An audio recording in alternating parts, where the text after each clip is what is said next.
Hello friends. Did you know that nearly 80% of those who watch my videos aren't subscribed? If you enjoy the content, I'd truly appreciate it if you hit that subscribe button. It helps a lot. Also, don't forget to leave a like and share your thoughts in the comments. Your interaction not only supports the channel's growth, but also helps these stories reach more people. Thank you all for being here. By the way, where are you watching from? Let me know in the comments.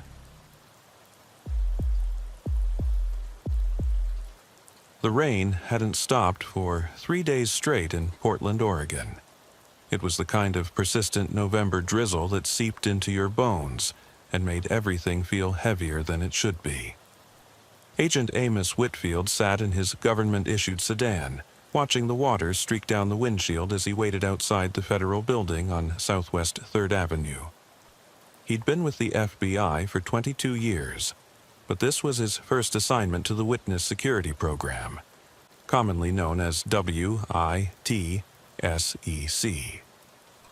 At 57, with gray threading through what remained of his dark hair and deep lines etched around his eyes from too many sleepless nights, Amos had thought he'd seen everything the Bureau had to offer. He was about to learn how wrong he was. The call had come in at 4:30 that morning. His supervisor's voice had been tight with an urgency that immediately set Amos on edge.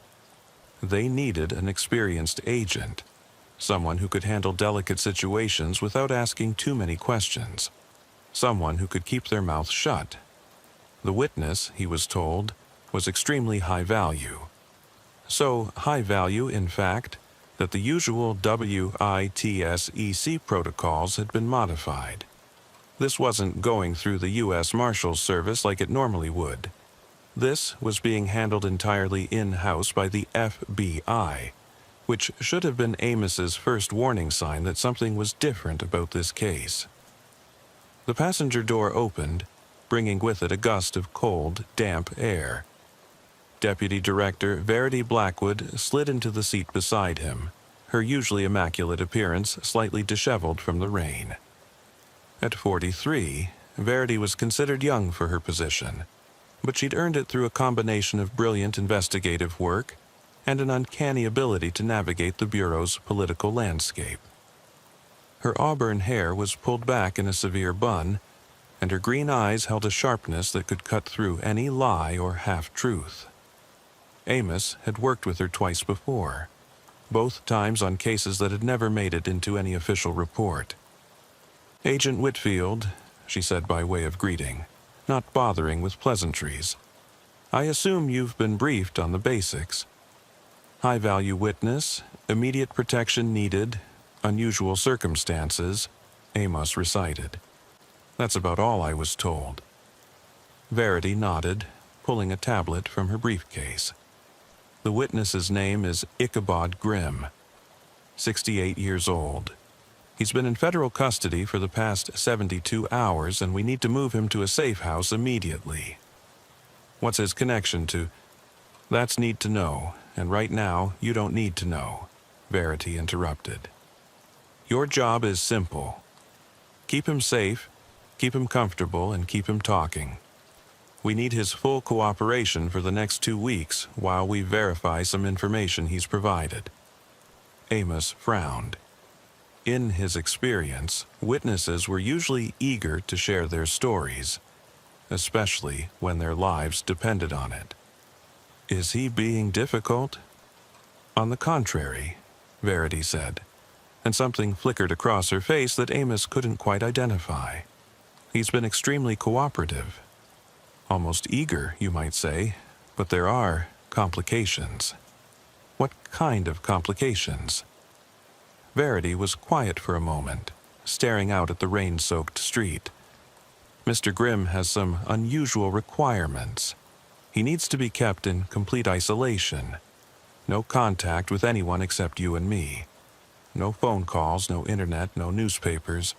Nothing that connects him to the outside world." "That's not unusual for witness protection," Amos pointed out. "No," Verity agreed. "But his other requirements are, he needs a room with no windows. He needs the temperature kept at exactly 62 degrees, and under no circumstances is he to be photographed or recorded in any way.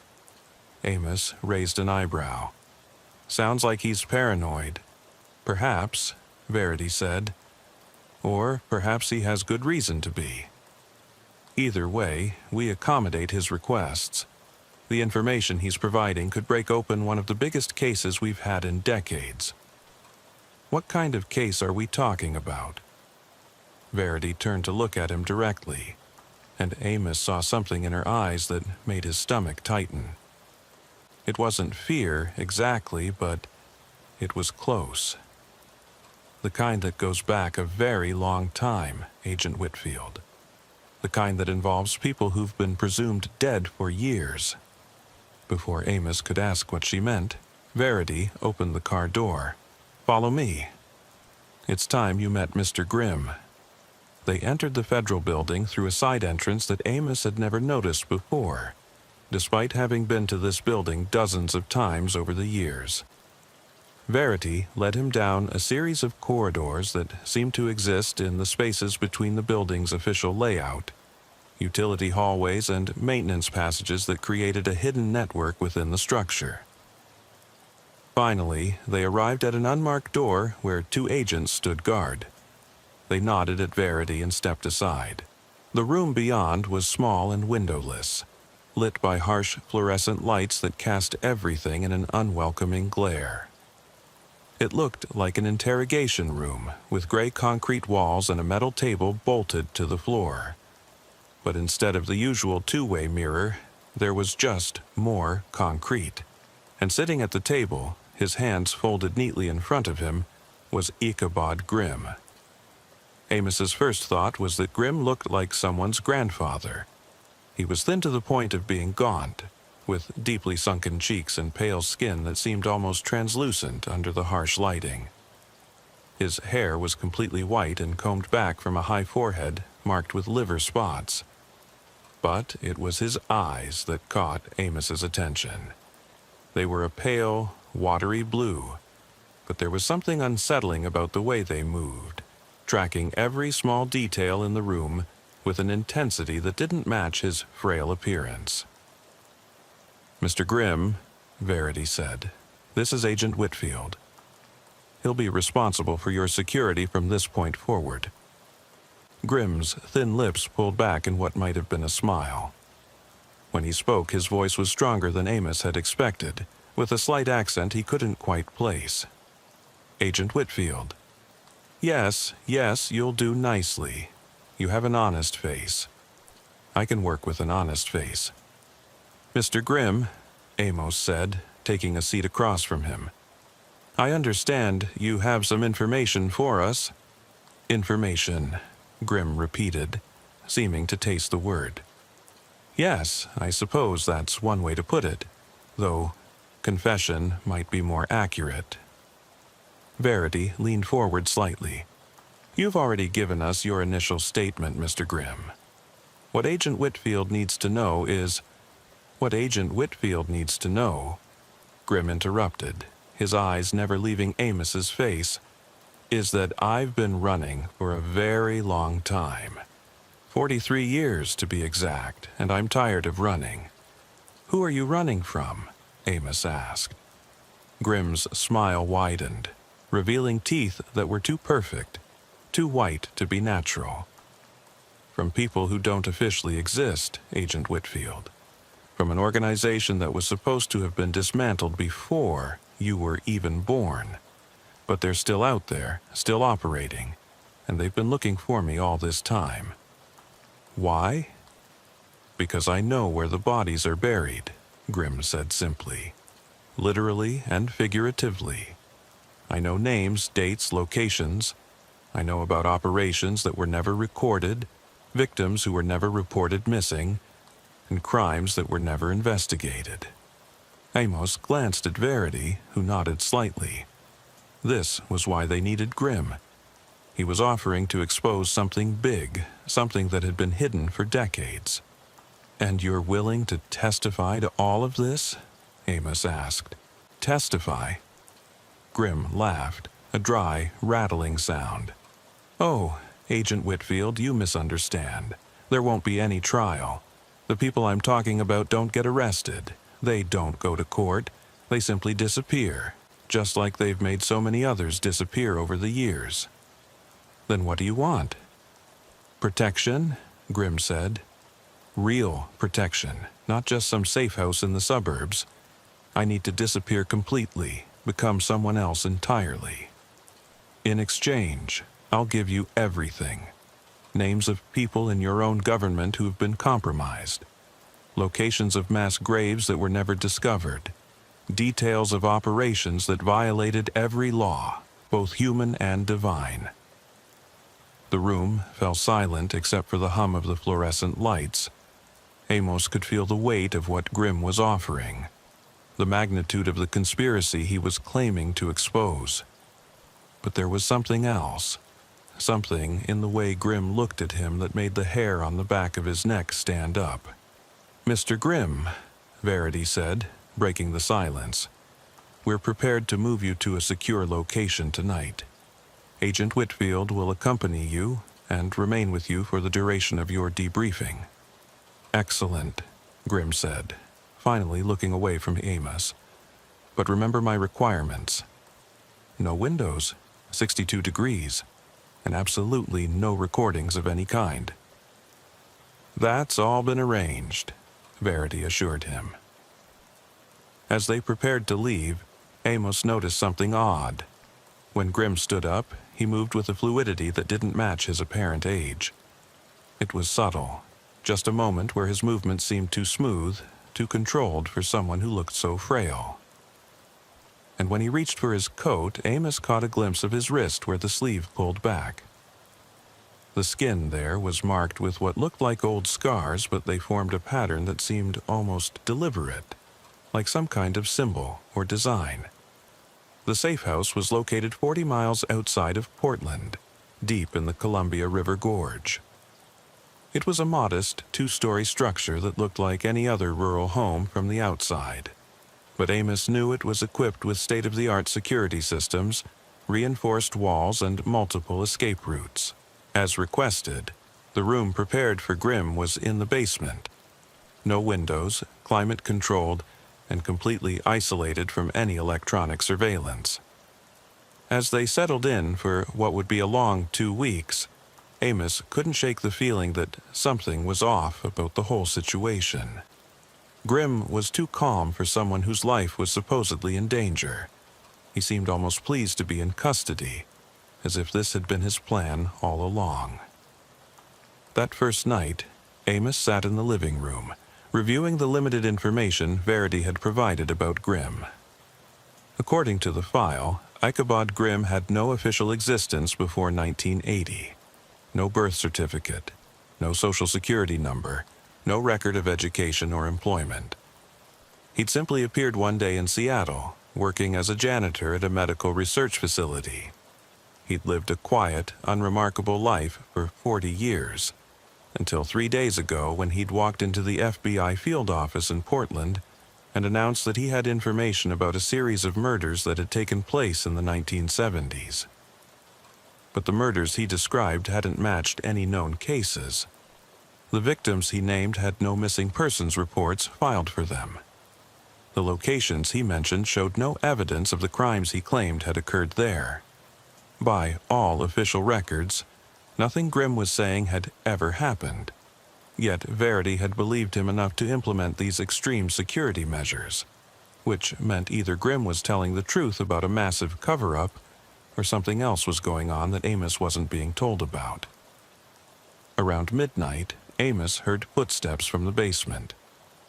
Grimm was supposed to be sleeping, but the footsteps continued, pacing back and forth in a regular pattern. Amos made his way down the stairs, his hand instinctively moving to his service weapon.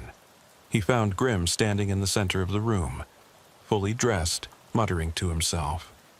As Amos got closer, he could make out some of the words. 43 years, 7 months, 16 days, they're getting closer. Always getting closer. But not close enough, never close enough. "Mr. Grimm?" Amos said softly. "Is everything all right?" Grim turned to look at him, and for just a moment his eyes seemed to reflect the light like an animal's. Agent Whitfield, do you believe in evil? Real evil, not just the criminal acts you investigate, but something deeper, older?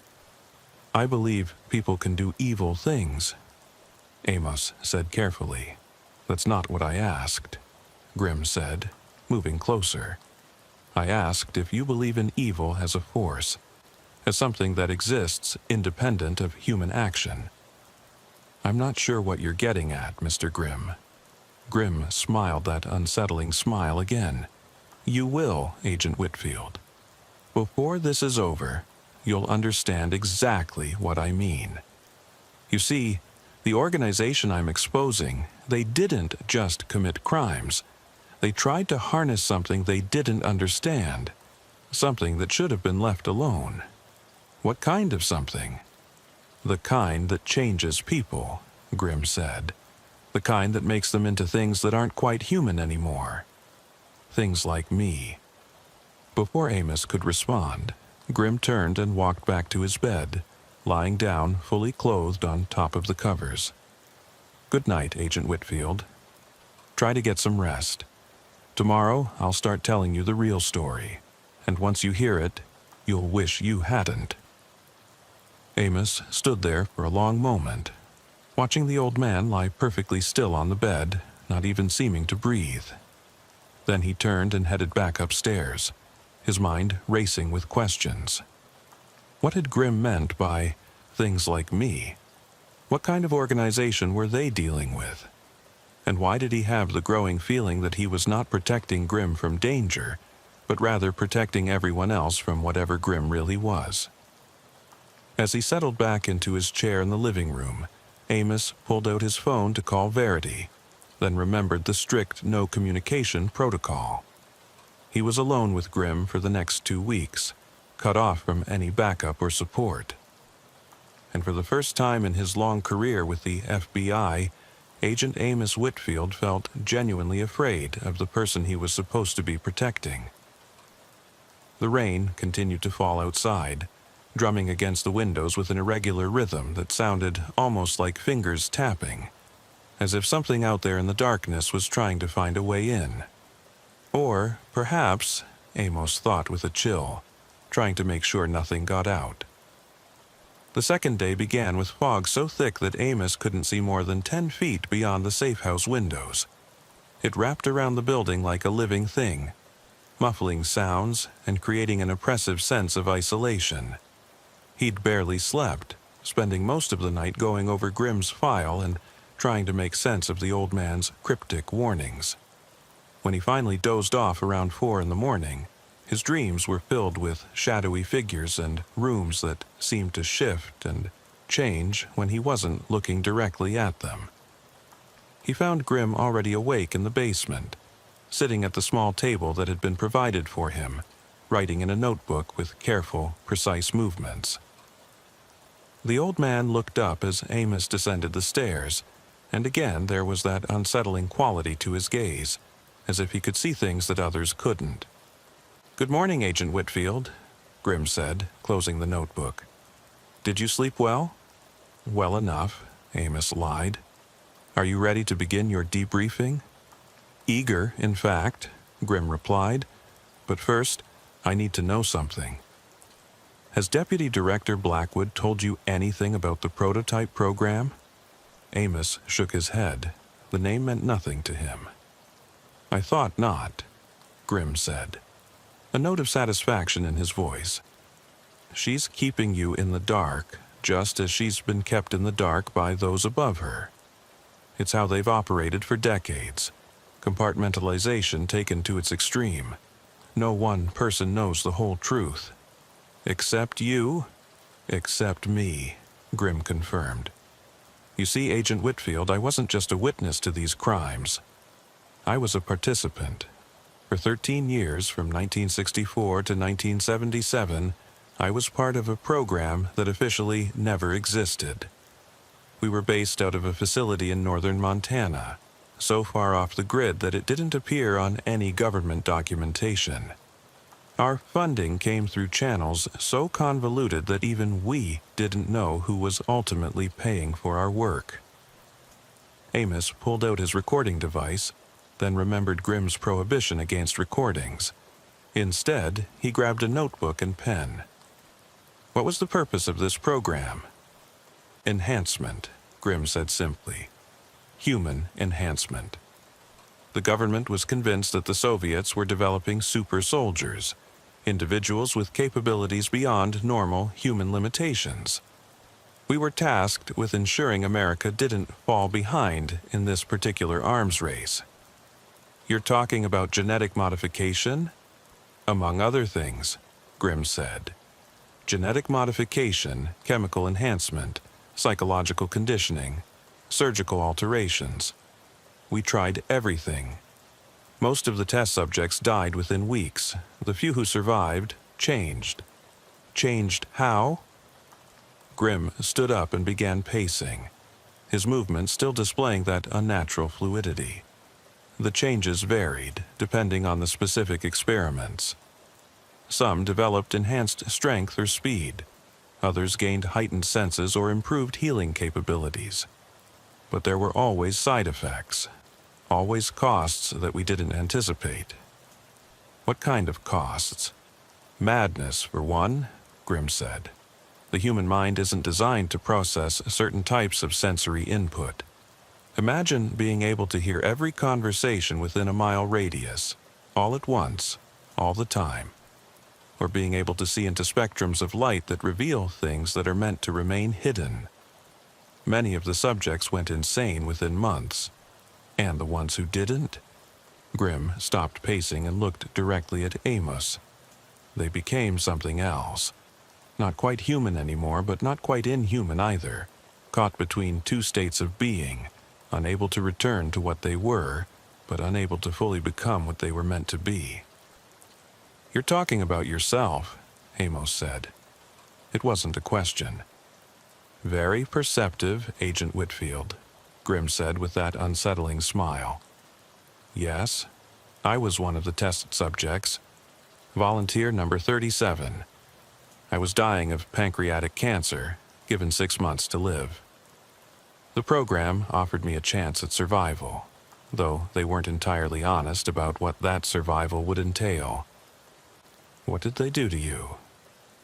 A combination of treatments, Grimm said. Genetic therapy using viral vectors, chemical compounds derived from sources I still don't fully understand. Surgical implantation of organic material that wasn't quite human in origin. The process took 3 months and was the most excruciating experience imaginable. But when it was over, the cancer was gone, along with many other things I'd taken for granted, such as the ability to eat normal food, for one. My digestive system was completely altered. I require a very specific diet now, one that would disgust most people. The ability to be in direct sunlight for more than a few minutes without experiencing severe burns. The ability to sleep properly. I don't truly sleep anymore, just enter a state of reduced activity that isn't quite rest. Amos was writing furiously, trying to keep up with Grimm's revelations. How many others survived these experiments? By 1977, when the program was supposedly terminated, there were 12 of us still alive. We were told we'd be relocated, given new identities, and monitored for the rest of our lives. Instead, they tried to eliminate us. Why? Because we were evidence of crimes against humanity, Grimm said. The experiments violated every ethical standard, every international treaty. If word got out about what had been done, the scandal would have destroyed careers, toppled administrations, maybe even triggered international sanctions. It was cleaner to simply make us disappear. But you escaped. Some of us did, Grimm said, 7 of the 12. We scattered, went into hiding, tried to build new lives for ourselves.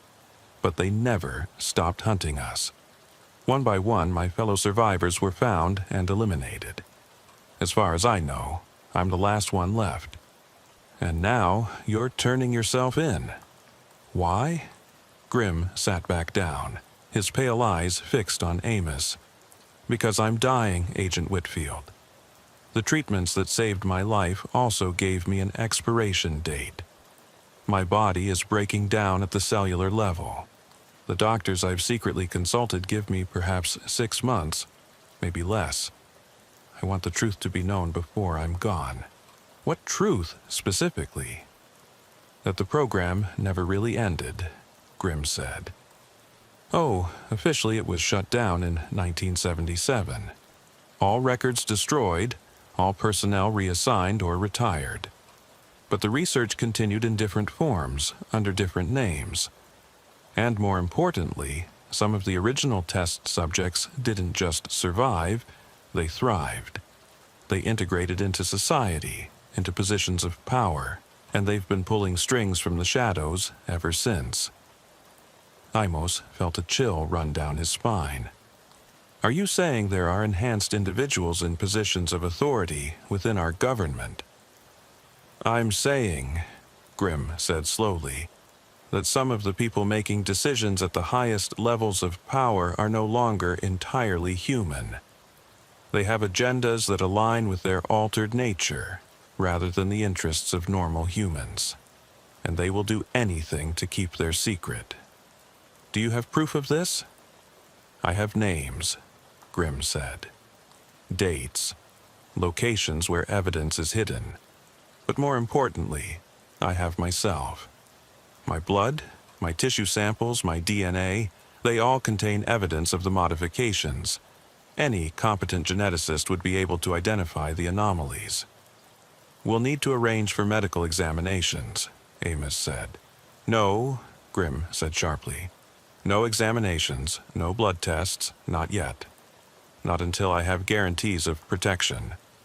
The FBI is protecting you.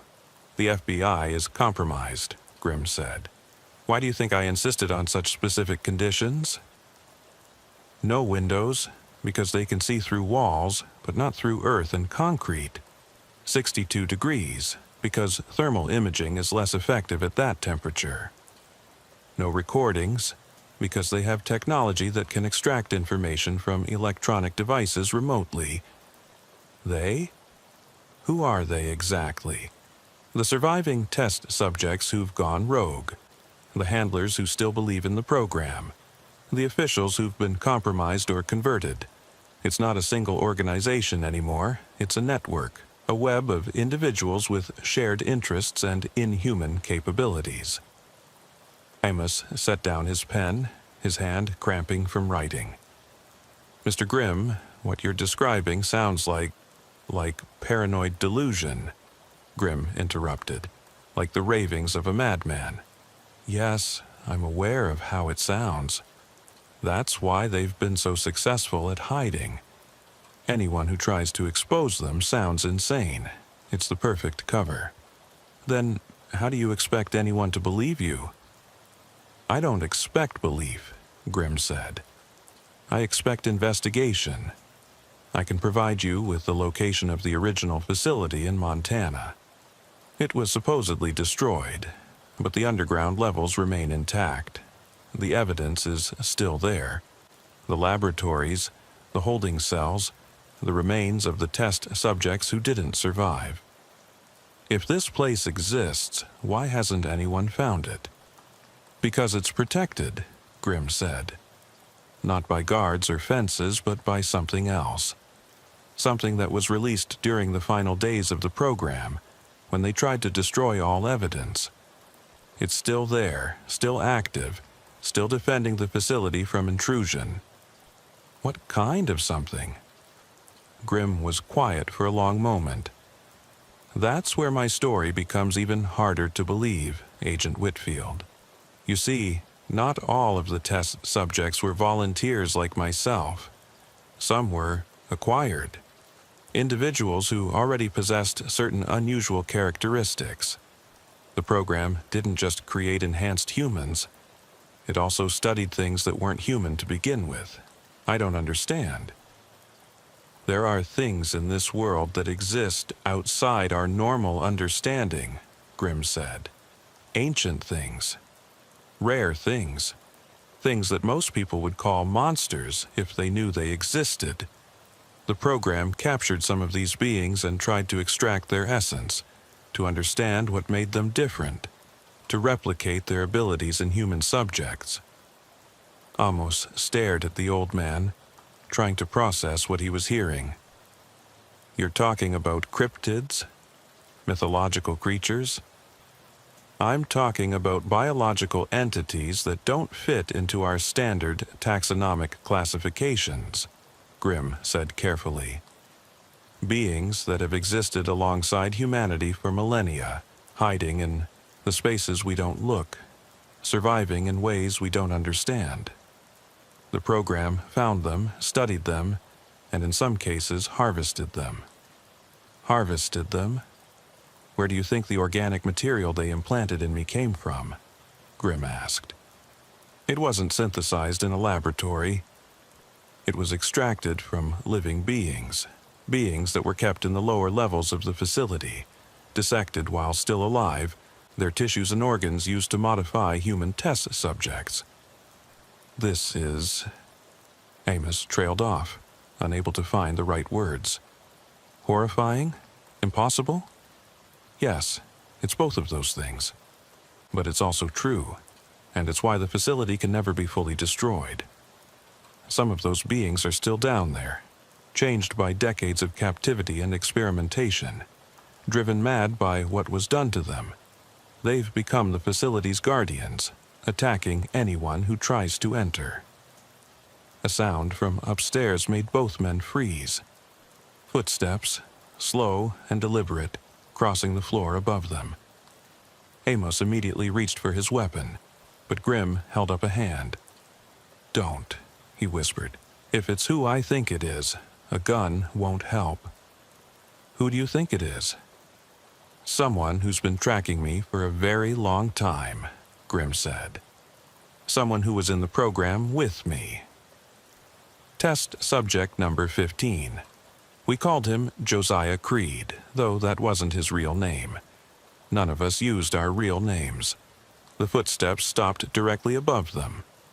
Then, impossibly, they heard a voice, speaking as clearly as if the person was in the room with them despite being a floor above. Hello, Ichabod, the voice said. It was deep and resonant, with an odd quality that made Amos's teeth ache. It's been a long time. Hello, Josiah, Grimm replied, his voice steady despite the fear Amos could see in his eyes. I wondered when you'd find me. You shouldn't have come in from the cold, the voice said. You know what happens to those who break the silence. The silence needs to be broken, Grimm said. We've hidden in the shadows long enough. The shadows are where we belong, the voice replied. It's where things like us have always belonged. You're putting all of us at risk with this foolishness. Things like us shouldn't exist, Grimm said. What was done to us was wrong. The people need to know the truth. There was a long pause. Then the voice spoke again, colder now. You have 48 hours, Ichabod. 48 hours to disappear again, to return to the silence. If you don't, if you continue with this betrayal, then what happens next is on your head.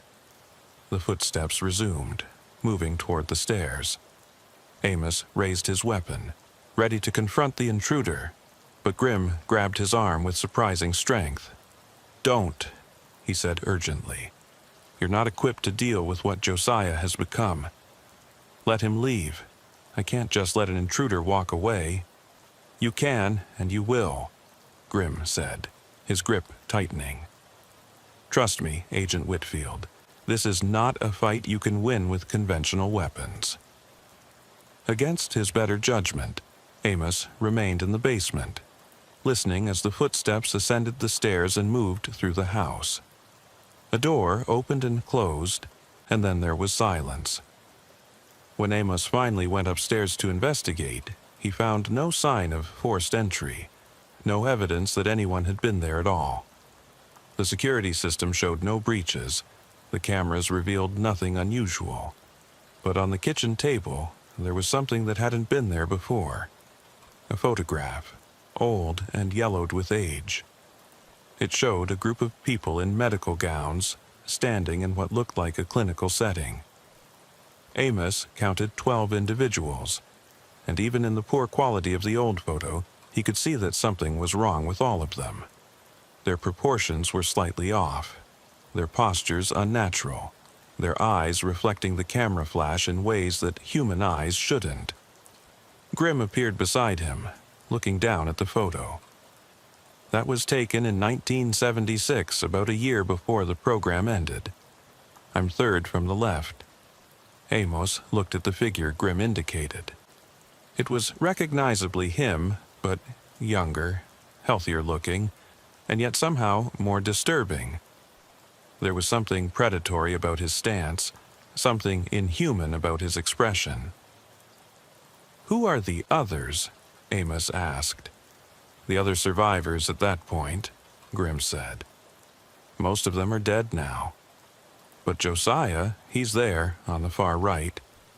And there, in the center, that's Dr. Erasmus Hollowell, the program's director.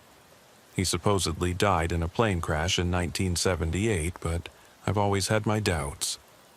Why? Because men like Hollowell don't just walk away from their life's work," Grimm said. "He believed in what we were doing, believed we were creating the next step in human evolution. If he's still alive, still out there somewhere, then the program never really ended. It just went deeper underground." Amos picked up the photograph, studying the faces. "We need to report this. The intrusion, the threat, no," Grimm said firmly. "If you report this, if you bring others into it, they'll simply disappear me. Make it look like I escaped or died trying. They have people inside the FBI, people who will ensure this never sees the light of day." "Then, what do you suggest?" "We continue as planned," Grimm said. "I give you all the information I have. You document everything. And when the time comes, when we have enough evidence compiled, we release it all at once to multiple sources, making it impossible to suppress. And Josiah's threat? Josiah won't act immediately," Grimm said. "He's careful, methodical. He'll wait to see if I comply with his ultimatum. That gives us 48 hours to get as much information documented as possible. And after 48 hours?" Grimm's smile was grim. "After that, Agent Whitfield, we'll both likely be dead. Unless we can convince Deputy Director Blackwood to expand our protection. Real protection, not just a safe house and a single agent." "What kind of protection could possibly stop someone who can walk through walls?" "The kind that knows what we're really dealing with," Grimm said. "There are others out there, Agent Whitfield. Not test subjects, but people who've encountered the kinds of things the program was studying. Hunters, investigators, specialists in the impossible. If we're going to survive this, we need their help." Amos looked at the photograph again, at the twisted figures standing in that clinical setting, and made a decision. "Tell me everything," he said. "Start from the beginning. Leave nothing out. We have 48 hours to make sure the truth survives, even if we don't." The next 24 hours passed in a blur of revelations. Grimm spoke almost continuously, pausing only for water and the strange gray nutrient paste he consumed instead of normal food. Amos filled notebook after notebook with increasingly disturbing information about the prototype program and its aftermath. Every detail Grimm provided seemed designed to challenge the boundaries of what Amos considered possible. The facility in Montana, Grimm was saying as the sun set on their second full day together, was built on a very specific location. Dr. Hollowell insisted on it. He'd studied maps, geological surveys, indigenous folklore. He believed certain places had properties that would enhance our experiments. Properties? Amos asked, his hand cramping from constant writing. Electromagnetic anomalies, unusual mineral deposits. Historical accounts of strange occurrences, Grimm explained. Hollowell called them thin places, locations where the barrier between our reality and something else was weakened. And you believe this? I've seen the evidence, Grimm said simply. Test subjects exposed to the same procedures had wildly different results depending on where the experiments were conducted. The Montana facility produced the most dramatic transformations, but also the highest casualty rate. Amos set down his pen and rubbed his eyes. They'd been at this for hours, and the lack of sleep was catching up with him. Mr. Grimm, I need to ask you something directly. Are you telling me the complete truth, or is this an elaborate delusion brought on by whatever was done to you? Grimm studied him for a long moment. That's the question, isn't it? How do you trust the word of someone who admits to being fundamentally changed, possibly damaged, by experimental procedures? The answer is, you don't trust my word. You verify. How? Tomorrow morning, call Deputy Director Blackwood. Tell her to check the following. Military records for Dr. Erasmus Hollowell, stationed at Fort Harrison, Montana, from 1962 to 1977. Classified budget allocations for something called Project Chrysalis. And most importantly, satellite imagery of coordinates 48.7128 degrees north, 112.9019 degrees west. Amos wrote down the information. What will she find? If she has the right clearance levels, she'll find heavily redacted files that reference a research initiative.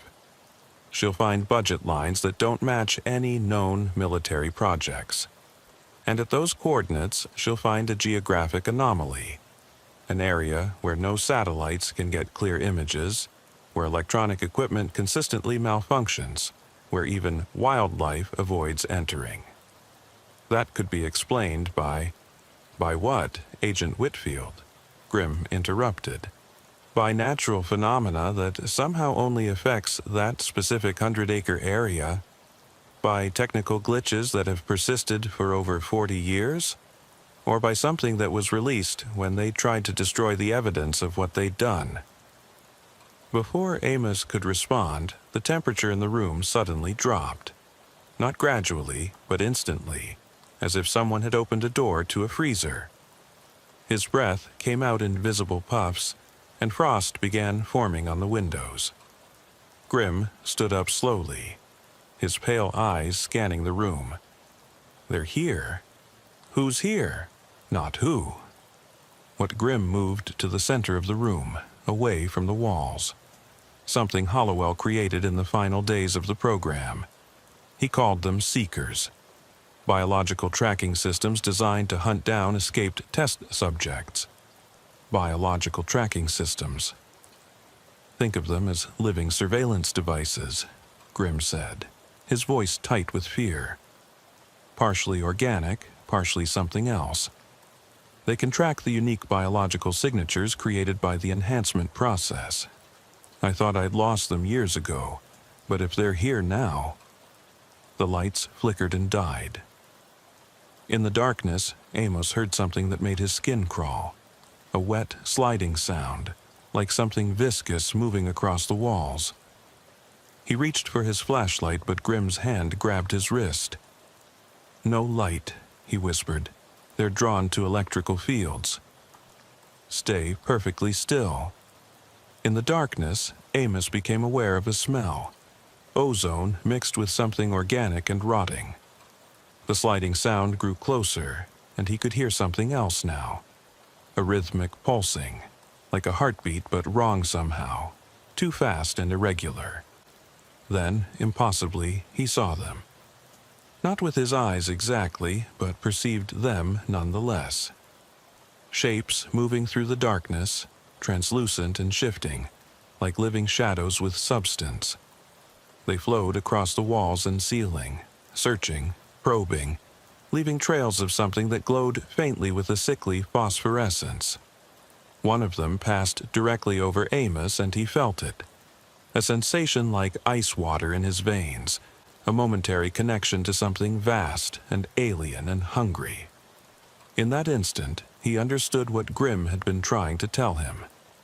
These things weren't from any normal biological source. They were something else, something that shouldn't exist in any rational world. The seekers circled Grimm, growing agitated. The pulsing sound increased, becoming almost unbearable. Grimm stood perfectly still, but Amos could see sweat beading on his forehead despite the cold. Then, as suddenly as they'd appeared, the seekers withdrew. They flowed back through the walls, leaving only the lingering smell on the phosphorescent trails that were already beginning to fade. The lights flickered back on, and the temperature slowly returned to normal. Grimm collapsed into his chair, looking even paler than usual. "They've marked me," he said quietly. "They'll report back to whoever sent them. We have less time than I thought." Amos found his voice. What the hell were those things? "The product of Hollowell's final experiments," Grimm said.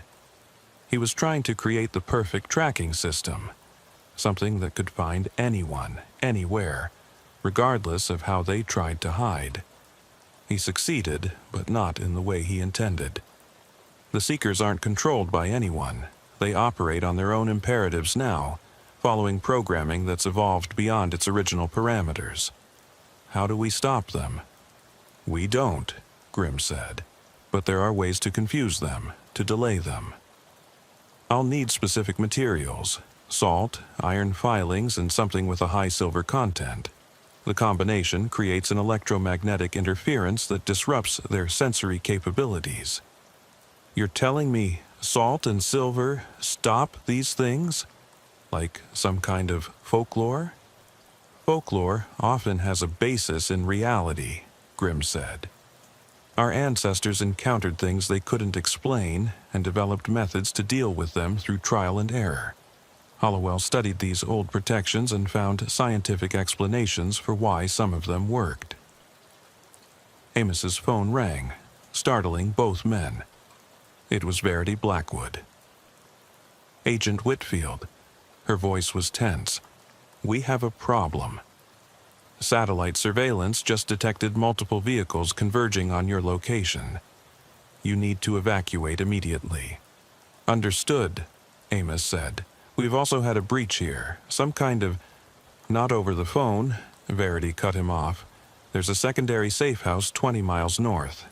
GPS coordinates incoming. Move now." The line went dead. Amos looked at Grimm. "We're leaving. Pack only essentials." Grimm nodded, gathering his notebooks and the small bag of personal items he'd brought. "Agent Whitfield, there's something else you need to know. The people coming for us, they won't all be human. Some will be other test subjects like Josiah.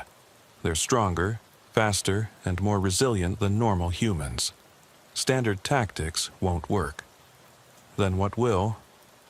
"Fire," Grimm said. "High-intensity fire disrupts the cellular modifications. And electricity. High voltage causes our enhanced nervous systems to temporarily shut down. But getting close enough to use either without being killed first, that's the challenge." They moved quickly through the house, Amos gathering the notebooks and securing them in a bulletproof case. As they reached the garage, they heard vehicles approaching, multiple engines coming fast. "They're not trying to be subtle," Amos observed. "They don't need to be," Grimm said. "This far from civilization, who's going to witness what happens?" They got into Amos's sedan, and he started the engine. As they pulled out of the garage, headlights appeared at the end of the long driveway, 3 vehicles blocking the exit. "Hold on," Amos said, throwing the car into reverse. He spun the wheel, executing a J-turn that his defensive driving instructor would have been proud of, and headed for the back of the property. There was a service road there, barely more than a dirt track, but it would get them out. Behind them, the vehicles gave chase. In the rearview mirror, Amos saw something that made his blood run cold. One of the pursuers had gotten out of their vehicle and was running after them on foot. But they were keeping pace with the car, moving with inhuman speed and agility.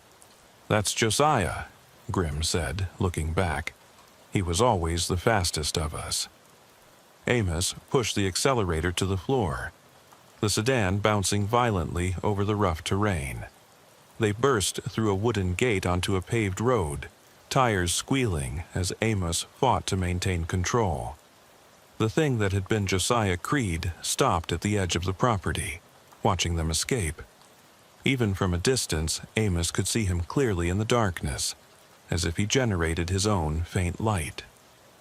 He stood perfectly still, and Amos had the unsettling feeling that Josiah was looking directly at him, memorizing his face. "He's letting us go," Amos said. "For now," Grimm replied. "He wants to see where we run to, who we contact. They're not just trying to eliminate me anymore. They want to know how much the FBI knows, who else is involved." They drove in silence for several minutes, following the GPS coordinates Verity had provided. The secondary safe house turned out to be a cabin deep in the woods, even more isolated than the first location. As they pulled up to the cabin, Verity Blackwood emerged from the shadows, flanked by two other agents Amos didn't recognize. One was a woman in her 30s with short black hair and alert eyes. The other was an older man with graying temples and the kind of build that suggested military training. "Agent Whitfield, Mr. Grimm," Verity said. "These are Agents Prudence Fairweather and Cornelius Ashford. They're specialists in unusual cases." "Ma'am," Amos said, "we need to talk about what happened at the safe house." "There were things—" "I know," Verity said. "Mr. Grimm's story checks out.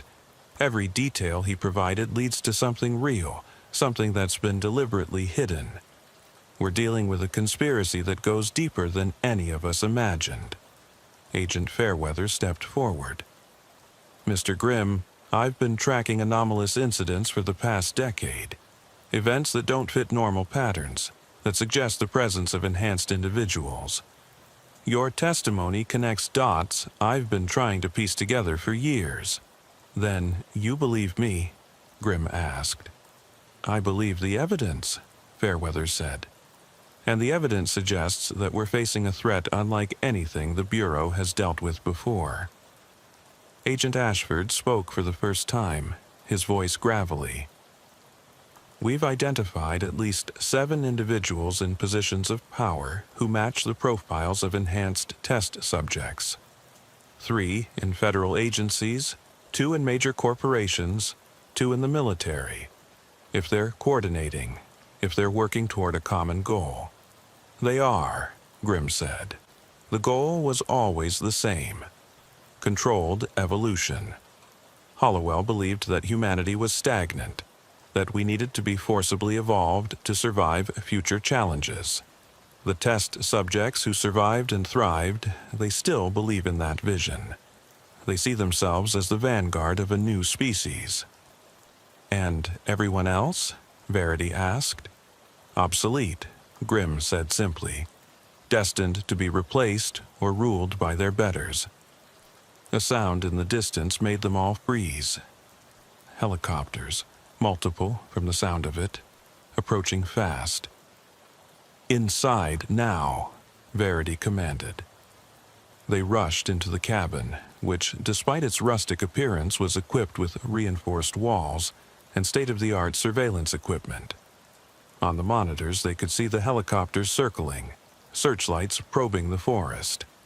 "Military?" Amos asked. "No markings," Ashford observed. "Black ops, maybe, or private military contractors. Or something else entirely," Grimm said. He was standing by the window, peering out through a crack in the curtains. "Agent Blackwood, you need to understand something. The enhanced subjects aren't the only threat. Hollowell had contingency plans. fail-safes in case the test subjects ever united against the program. He created things specifically designed to hunt and kill us. Things like the Seekers, worse than Seekers, Grimm said. The Seekers just track and observe.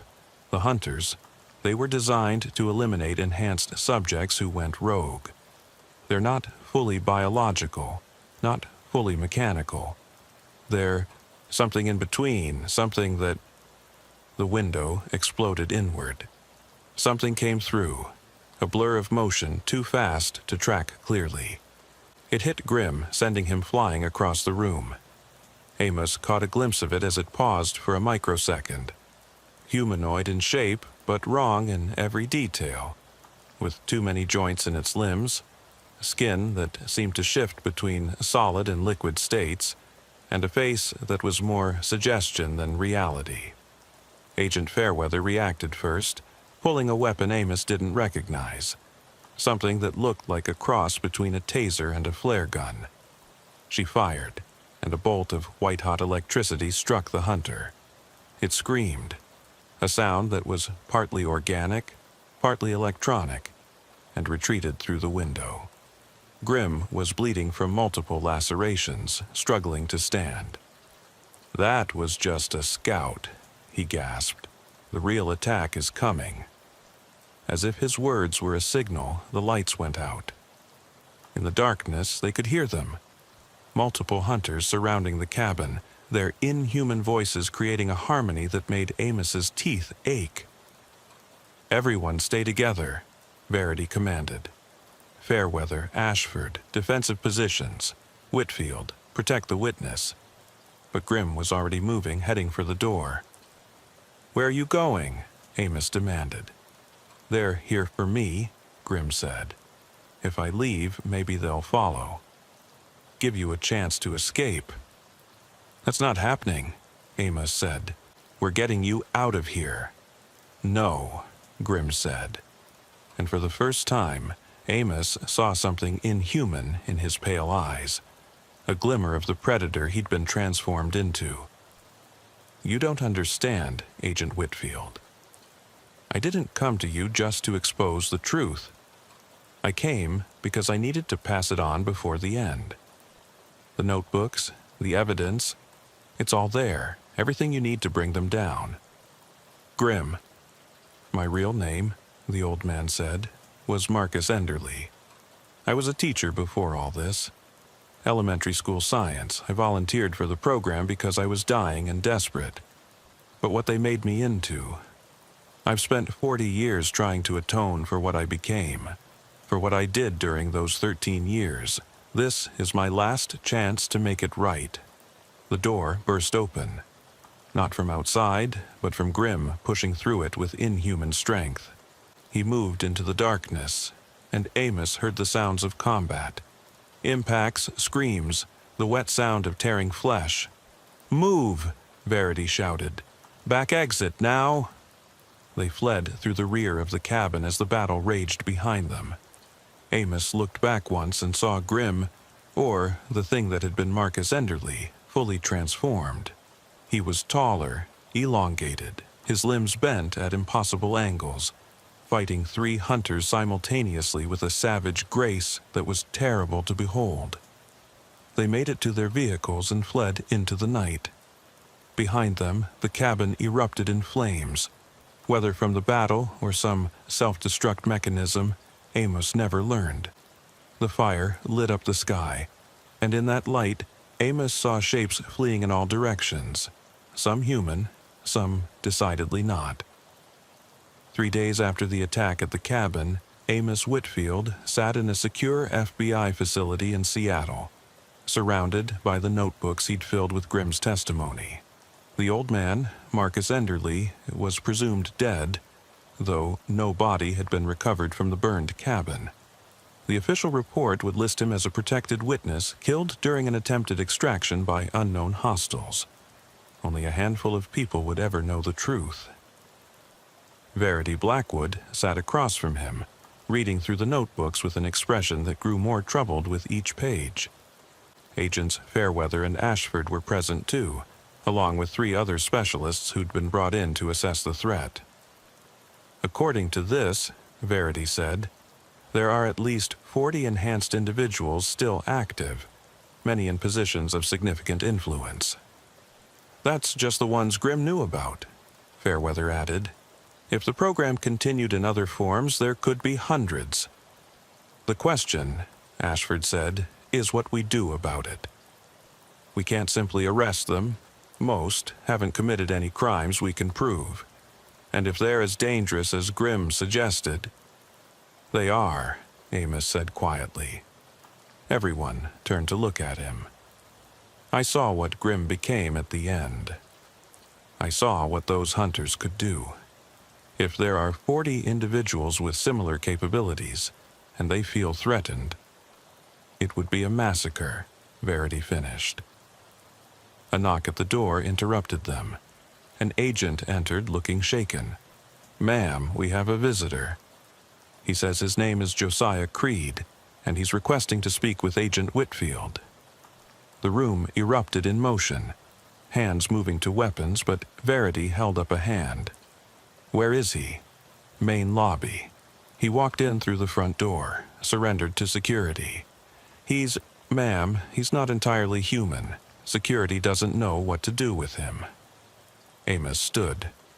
"I'll talk to him." "Absolutely not," Verity said.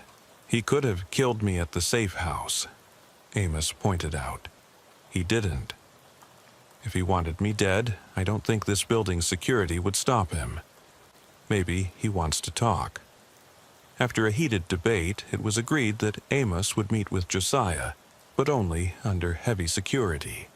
They set up in an interrogation room that had been specially reinforced, with Fairweather and Ashford stationed outside with the electrical weapons that had proven effective against the hunters. Josiah Creed was not what Amos had expected. He appeared to be in his 60s, well dressed in an expensive suit, with silver hair and an aristocratic bearing. Only his eyes gave away his inhuman nature. They were completely black, like pools of oil, and they reflected light in unsettling ways. "Agent Whitfield," Josiah said, his voice carrying that same resonance that made Amos's teeth ache. "Thank you for agreeing to see me." "Mr. Creed," Amos said, taking a seat across from him. "Or is it Josiah?" "Josiah is sufficient. My original name is irrelevant. The person I was before the program no longer exists." He folded his hands on the table, and Amos noticed that his fingers had too many joints. "I understand Marcus is dead." "We believe so, yes." "He died as himself," Josiah said. "That's more than most of us can hope for. The transformations, you see, aren't just physical. Each time we change, we lose a piece of our original selves. Marcus held on longer than most, but in the end, the monster won." "Is that what you are? A monster?" "By any reasonable definition, yes," Josiah said matter-of-factly. "I've done things that would horrify you, Agent Whitfield. Not out of malice, but out of necessity. The changes made to us came with needs: dietary, psychological, behavioral. We can fight them for a time, but eventually nature wins." "Why are you here?" "To make you an offer," Josiah said.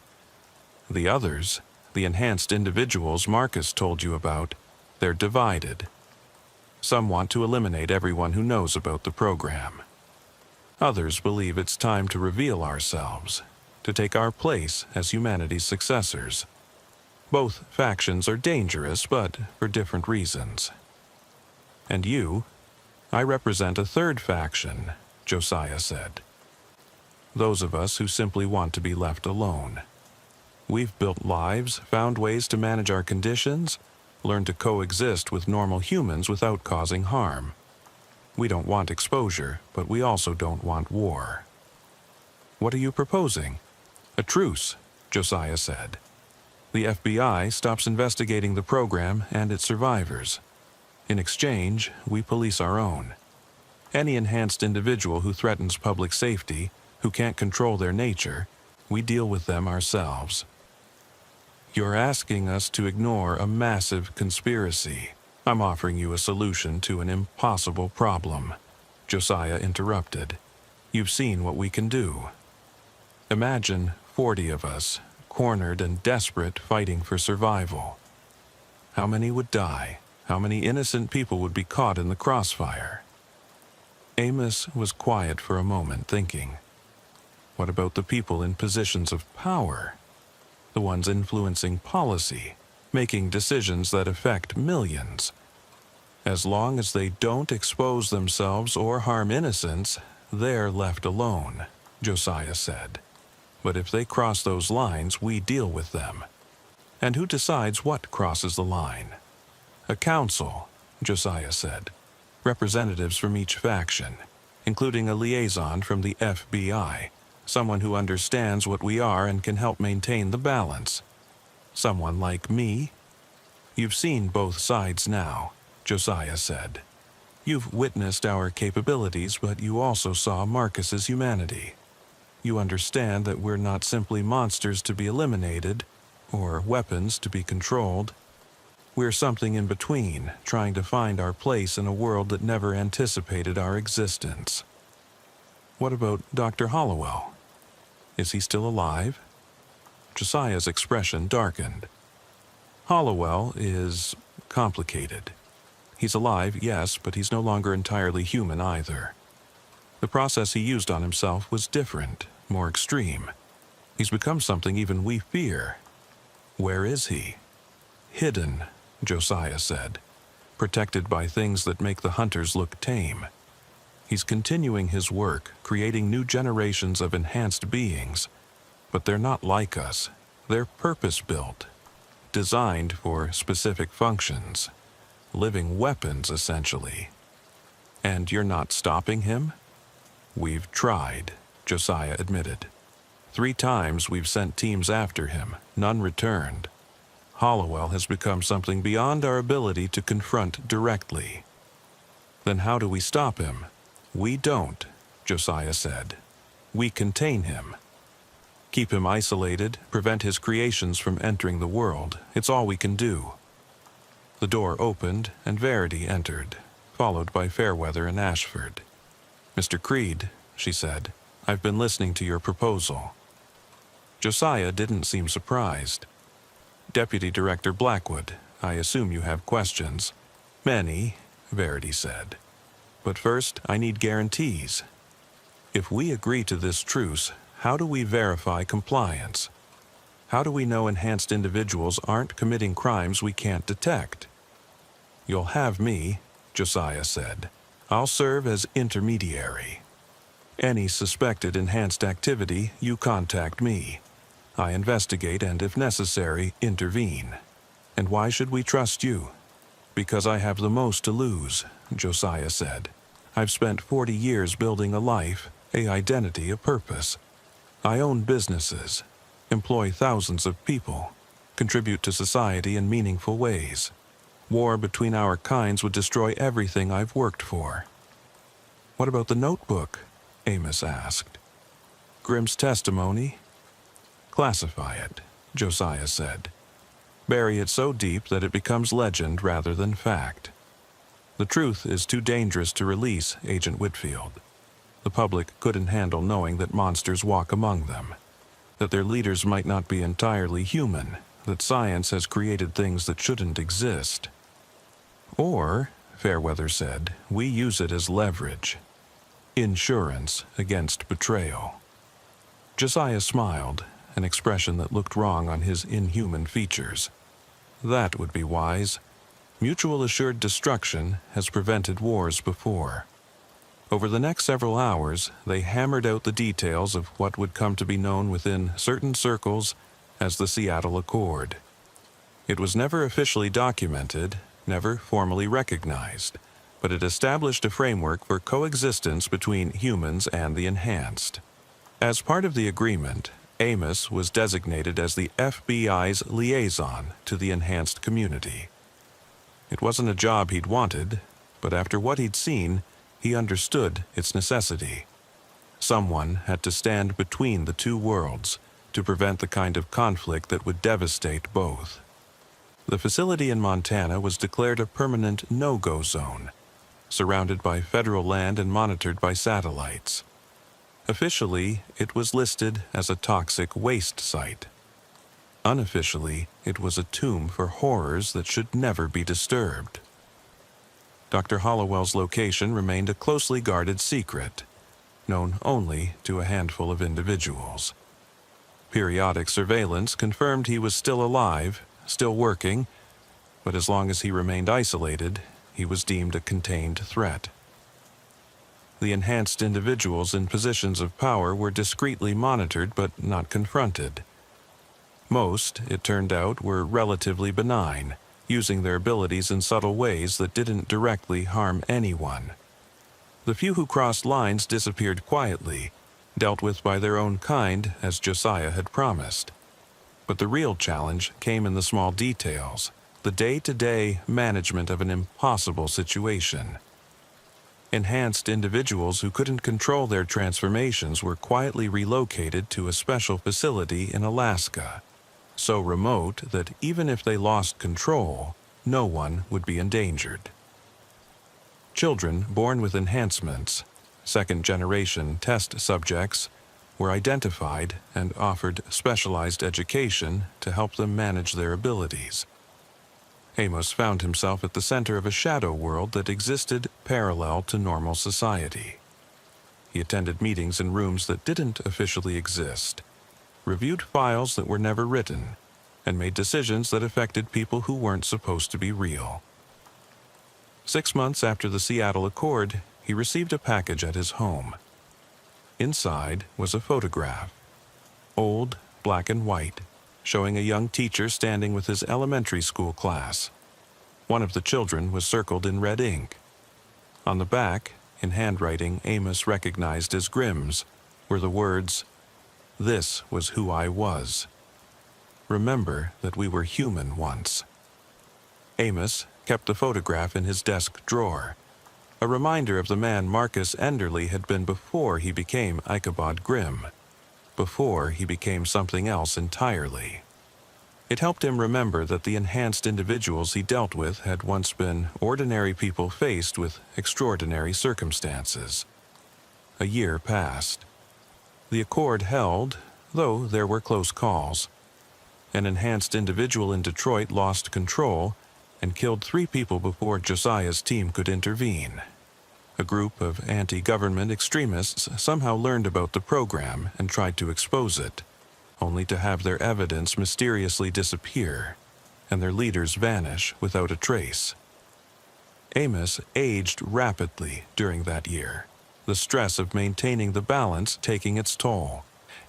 He developed a nervous habit of checking shadows, of listening for sounds that didn't belong, of watching people for signs that they might not be entirely human. His wife noticed the change, the way he'd sometimes stare at nothing, lost in thoughts he could never share. Late one night, as he sat in his office reviewing reports of suspected enhanced activity, his phone rang. It was Verity. "We have a problem," she said without preamble.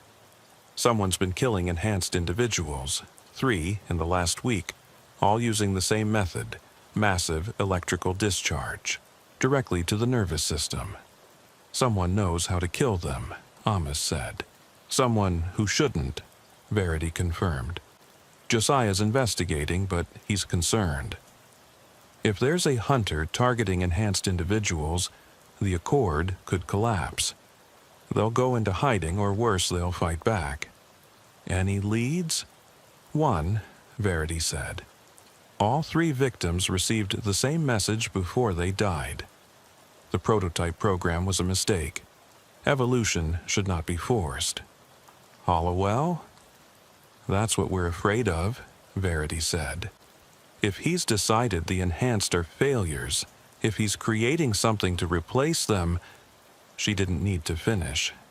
Amos understood the implications. They weren't just managing the aftermath of past experiments anymore. They were potentially facing a new phase of the program. one designed to eliminate the old test subjects and replace them with something worse. "I'll contact Josiah," Amos said. "Set up a meeting with the council. If Hollowell is making a move, we need to be ready."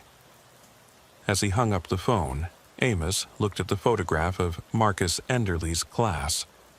Those innocent faces, frozen in time, unaware of what the future held. He wondered how many of them were still alive, still human, still ignorant of the monsters that walked among them. The truth was a burden, Amos had learned. Some secrets were kept not out of malice but out of mercy. The world wasn't ready to know about the enhanced, about the experiments that had created them, about the delicate balance that kept them from becoming humanity's executioners or successors. But secrets have a way of revealing themselves, and Amos feared that the Seattle Accord was just a temporary measure, a finger in a dam that was already beginning to crack. Someday the truth would come out. Someday the world would have to confront what science had created in those hidden facilities, what had been unleashed in the name of progress and evolution. When that day came, Amos hoped there would be people like Marcus Enderle, enhanced individuals who remembered their humanity, who chose to protect rather than prey upon the weak.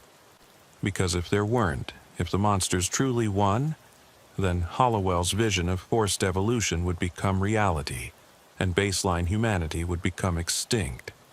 The phone rang again. Another incident, another crisis, another secret to keep.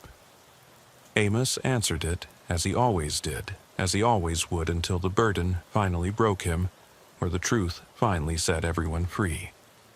Outside his window, the city lights twinkled like stars, each one representing thousands of people going about their lives, blissfully unaware of the darkness that moved among them. And in that darkness, things that had once been human watched and waited, bound by an accord written in shadow and sealed with the promise of mutual annihilation. The prototype program had ended decades ago, but its legacy lived on in flesh and fear, in monsters and men, in secrets that could never be fully contained. And Agent Amos Whitfield, keeper of those secrets, guardian of that terrible balance, continued his vigil, knowing that each day of peace was bought with silence, and each night might be the last before the truth finally escaped its cage. In the end, Marcus Enderle had been right about one thing. Some knowledge was too dangerous to possess, but once known, it could never be forgotten. And so Amos carried it, this burden of truth, hoping that when the time came to pass it on, he would find someone strong enough to bear it without breaking, wise enough to use it without destroying everything, and human enough to remember that even monsters had once been men. The call came in at 3:47 a.m. on a humid Tuesday morning in August. FBI. Special Agent Phineas Moorcock had been awake anyway, studying behavioral patterns in a series of seemingly unrelated disappearances across rural Pennsylvania. At 49 years old, with 23 years in the Bureau, Phineas had developed an instinct for when something didn't fit the normal patterns. This call, he immediately knew, was one of those times.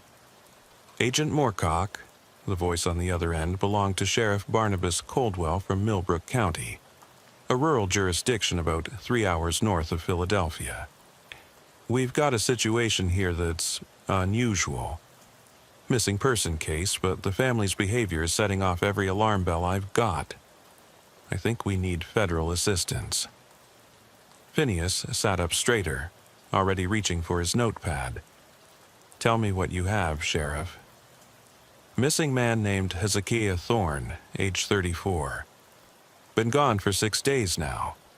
Lives with his extended family on a compound, and I use that word deliberately, about 15 miles outside town. The Ashford family. Old money, old blood, been in this area since before the Revolution. Who reported him missing?" There was a pause. That's where it gets interesting. It wasn't the family. It was his employer at the local hardware store. Says Hezekiah hasn't shown up for work in a week, which is completely out of character. When I went to talk to the family, they acted like they had no idea he was even missing. Could he have left without telling them? Agent Moorcock, this family, they're different. They all live together on this massive estate.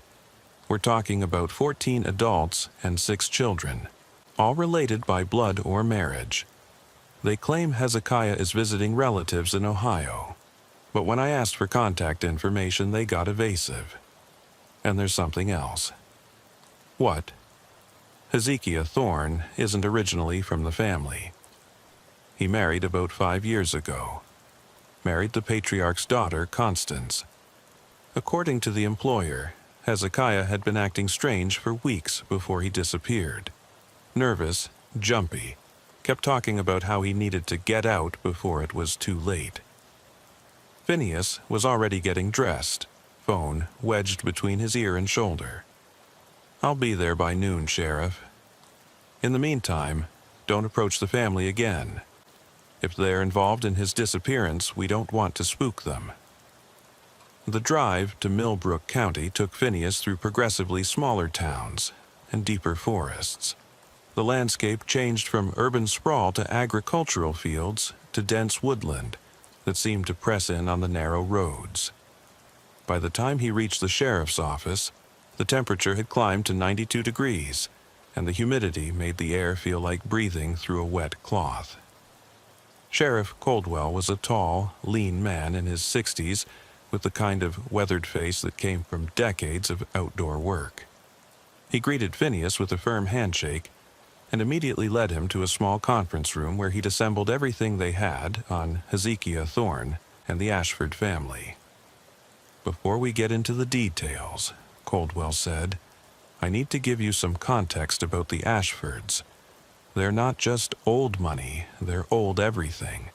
Old traditions, old ways of doing things. They keep to themselves mostly, homeschool their children, grow their own food. Not quite Amish, but not far from it either. Any history of violence, criminal activity? Nothing proven, Coldwell said carefully. But there have been incidents over the years. People who crossed them having accidents.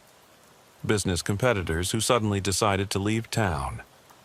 And there's a pattern of people who marry into the family, either conforming completely or disappearing. Not officially missing, you understand. The family always has explanations. They moved away, they're traveling, they're caring for sick relatives elsewhere. But Hezekiah is the first one where someone outside the family has raised the alarm. Phineas studied the photographs of Hezekiah Thorne.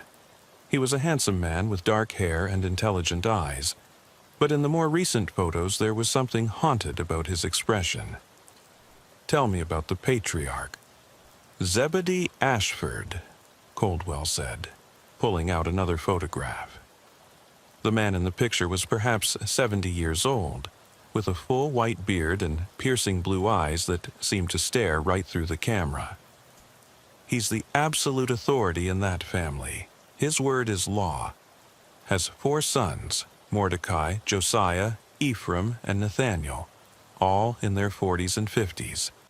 Each of them has children, and those children are starting to have children. It's a proper dynasty. And Hezekiah married Zebedee's daughter? Constance, yes, she's 31, was considered a spinster by the family's standards until Hezekiah came along. He was an outsider, grew up in Philadelphia, came here to work at the hardware store. How he met Constance is a mystery. The family doesn't socialize much with outsiders. Phineas spent the next several hours reviewing everything they had on the Ashford family. Tax records showed they owned over 3,000 acres of land, including forests, farmland, and several businesses in town operating under shell companies. But what caught his attention were the death certificates. Over the past 50 years, Numerous members of the Ashford family had died on the property, all from natural causes according to the official records, but the frequency was unusual.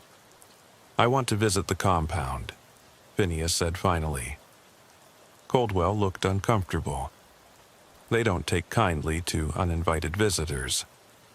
And technically we don't have probable cause for a warrant." "I'm not going with a warrant," Phineas said. "I'm going as a concerned federal agent following up on a missing person report. They can refuse to talk to me, but their reaction will tell me plenty." The Ashford compound was accessed via a private road that wound through dense forest for nearly 2 miles. Signs every few hundred yards warned against trespassing, and Phineas noticed several game cameras positioned to monitor anyone approaching.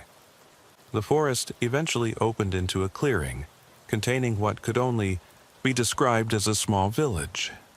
The main house was a massive Georgian-style mansion that looked like it had been transplanted from another century. Surrounding it were smaller houses, barns, work sheds, and what appeared to be a chapel. Everything was meticulously maintained, painted white with black shutters, giving the compound an eerily uniform appearance. As Phineas parked his car, people began emerging from the various buildings. Men in work clothes, women in long dresses, children peering from behind their mothers' skirts. They didn't approach, just stood and watched as Phineas walked toward the main house. He was intercepted before he reached the front door by a man in his 40s who bore a strong resemblance to Zebedee Ashford. "Can I help you?" the man asked, his tone polite but cool. "I'm Special Agent Phineas Moorcock with the FBI," Phineas said, showing his credentials. "I'm investigating the disappearance of Hezekiah Thorne. Are you a member of the Ashford family?" "I'm Mordecai Ashford," the man said, "and there's no disappearance to investigate. Hezekiah is visiting family in Ohio. I'd like to speak with his wife, Constance. She's resting. The situation has been stressful for her." "What situation would that be?" Phineas asked. "If he's just visiting family?" Mordecai's expression tightened almost imperceptibly. "The situation of having outsiders questioning our family's private matters." Before Phineas could respond, the front door of the mansion opened, and Zebedee Ashford himself emerged.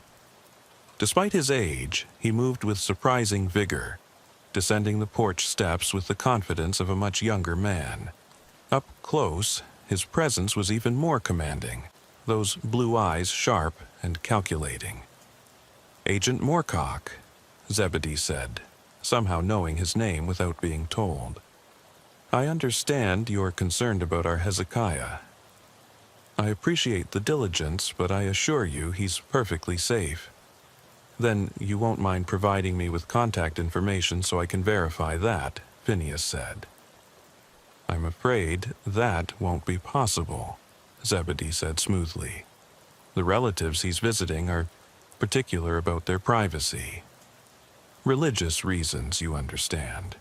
They don't use phones or computers." "Then perhaps you could tell me exactly where he is and I could pay them a visit." "That would be inappropriate without their permission," Zebedee said. "Surely you understand the importance of respecting religious freedoms, Agent Moorcock." Phineas studied the old man's face, noting the slight tension around his eyes, the way his sons had moved to flank him protectively. "Mr. Ashford, I'm going to be direct with you. Hezekiah's employer is concerned. He said Hezekiah was frightened before he disappeared. If there's something going on here, if Hezekiah is in some kind of trouble, now is the time to tell me."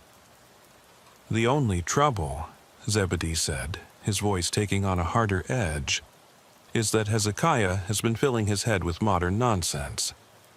Ideas that conflict with our family's values.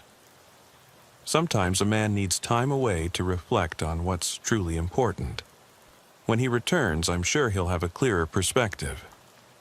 "And when will that be?" "When God wills it," Zebedee said simply. A movement caught Phineas's eye. A young woman was watching from an upstairs window of the mansion. She had dark hair and a pale, drawn face. When she realized Phineas had seen her, she quickly backed away from the window, but not before he saw her mouth something. It looked like help. "Is that Constance?" Phineas asked, gesturing to the window. Zebedee didn't even look. "As Mordecai told you, Constance is resting. Now, Agent Moorcock, unless you have a warrant, I'm going to have to ask you to leave our property. We've been more than cooperative, but we value our privacy." Phineas knew he was being dismissed, but he also knew he'd learned something valuable. The family was definitely hiding something, and Constance Ashford might be the key to finding out what. "I'll be in touch, Mr. Ashford," Phineas said. "And just so we're clear, the FBI takes missing person cases very seriously. If Hezekiah doesn't surface soon, we'll be back, and next time it won't be just me."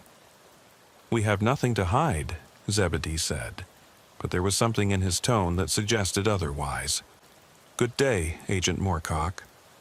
As Phineas drove away, he watched in his rearview mirror as the family members slowly dispersed, returning to their buildings like actors leaving a stage.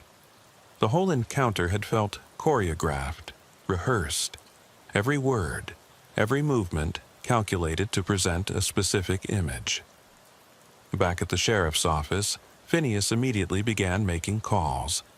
He needed background checks on every adult member of the Ashford family, financial records for their businesses, and most importantly, he needed to find a way to speak with Constance Ashford alone. "What's your read?" Sheriff Coldwell asked. "They're lying," Phineas said flatly. "Every single one of them knows exactly what happened to Hezekiah Thorne. The question is whether they're protecting him or protecting themselves from him." "You think he could be dangerous?" "No," Phineas said, remembering the fear in the recent photographs of Hezekiah, the woman in the window mouthing, "Help." "I think he discovered something about that family, something they don't want revealed. And I think they've done something to keep him quiet." That evening, as Phineas reviewed his notes in his hotel room, his phone rang. The number was blocked. "Agent Moorcock." The voice was female, young, frightened. "Yes, who is this?" I can't say, but it's about Hezekiah. You need to know, he's not in Ohio." "Where is he?" There was a pause, then the sound of breathing. "Look in the old mine, the sealed one on the north edge of the property. But be careful. They know you're getting close, and the line went dead." Phineas immediately tried to call back, but the number was untraceable. He sat there for a moment, processing what he'd just heard. An old mine. It would be the perfect place to hide something, or someone. He called Sheriff Coldwell. "Sheriff, what do you know about old mines on the Ashford property?" "There are several," Coldwell said. "Coal mines from the 1800s. All supposed to be sealed for safety. Why?" "I just got a tip." "Can you get me a geological survey map?" "I'll have it for you first thing in the morning." "Agent Moorcock, if you're thinking of going out there." "I'm thinking," Phineas said, "that Hezekiah Thorne might be running out of time. If he's being held somewhere, especially in an old mine, every hour matters." That night, Phineas couldn't sleep. He kept thinking about the Ashford family, their synchronized movements, their rehearsed responses.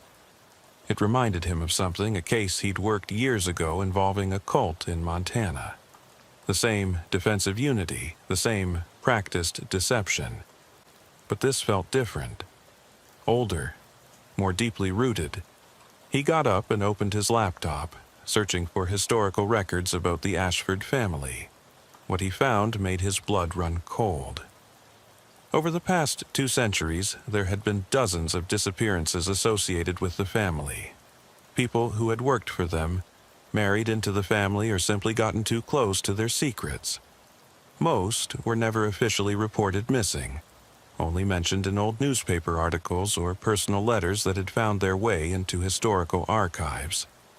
One name kept appearing in the older records, the Covenant of Ashford. References to it were vague, but it seemed to be some kind of religious or philosophical doctrine that the family followed.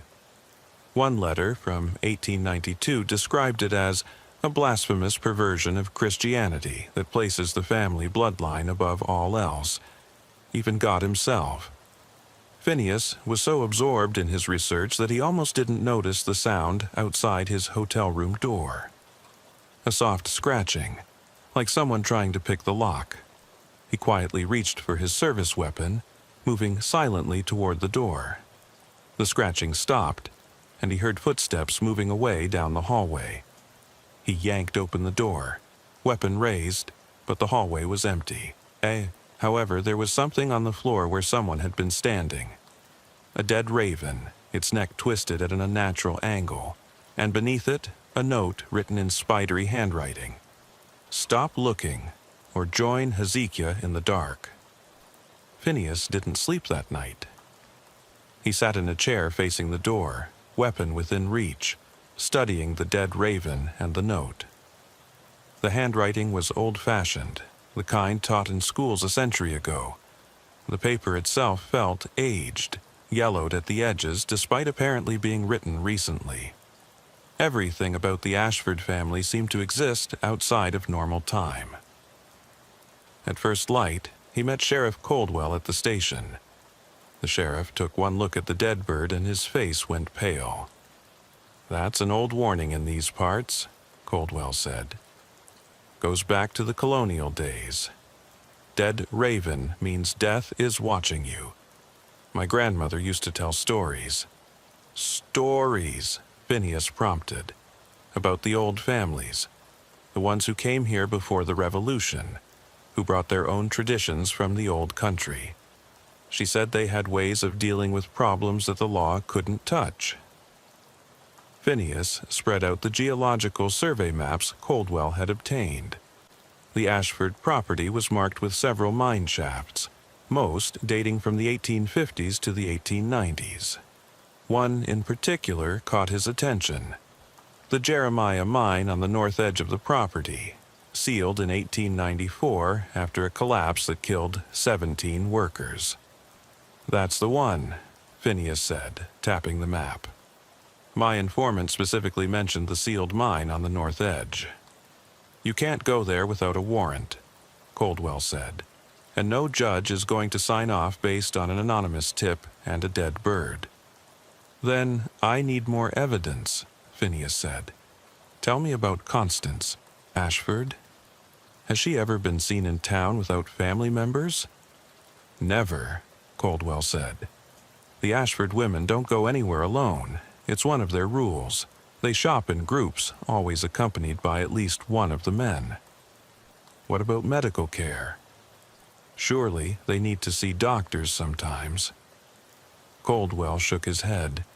"They have their own midwife, old Agatha Ashford. She's delivered every baby in that family for the past 40 years. They only go to the hospital for serious emergencies, and even then, the whole family shows up. It's intimidating as hell for the staff." Phineas's phone rang. It was the FBI field office in Philadelphia. "Agent Moorcock, we've completed the background checks you requested on the Ashford family," the analyst said.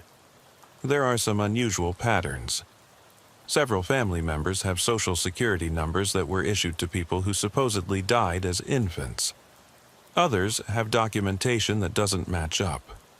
Birth certificates from hospitals that didn't exist at the time. Marriage licenses with forged signatures. Identity fraud? On a massive scale, spanning decades. It's like they've been creating false identities for family members, possibly to hide the real size of their family or to conceal deaths that were never reported." "Send me everything you have," Phineas said. This was the leverage he needed. That afternoon, Phineas returned to the Ashford compound, this time with Sheriff Coldwell and 2 deputies. He didn't have a warrant yet, but the evidence of identity fraud gave him probable cause to ask more pointed questions. The family's reaction to their arrival was immediate and coordinated. By the time they reached the main house, at least 30 family members had assembled on the front lawn, creating a human barrier between the law enforcement officers and the house. Zebedee Ashford emerged from the crowd, his expression thunderous. "Agent Moorcock, I thought I made our position clear yesterday." "Mr. Ashford, I'm here about a different matter now," Phineas said. "We've discovered numerous instances of identity fraud connected to your family. False social security numbers, forged documents. These are federal crimes."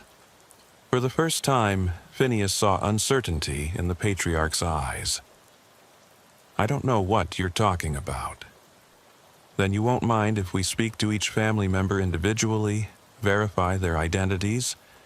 "You have no right." "Actually, I do," Phineas interrupted. "Identity fraud falls under federal jurisdiction. Now, we can do this the easy way, with your cooperation.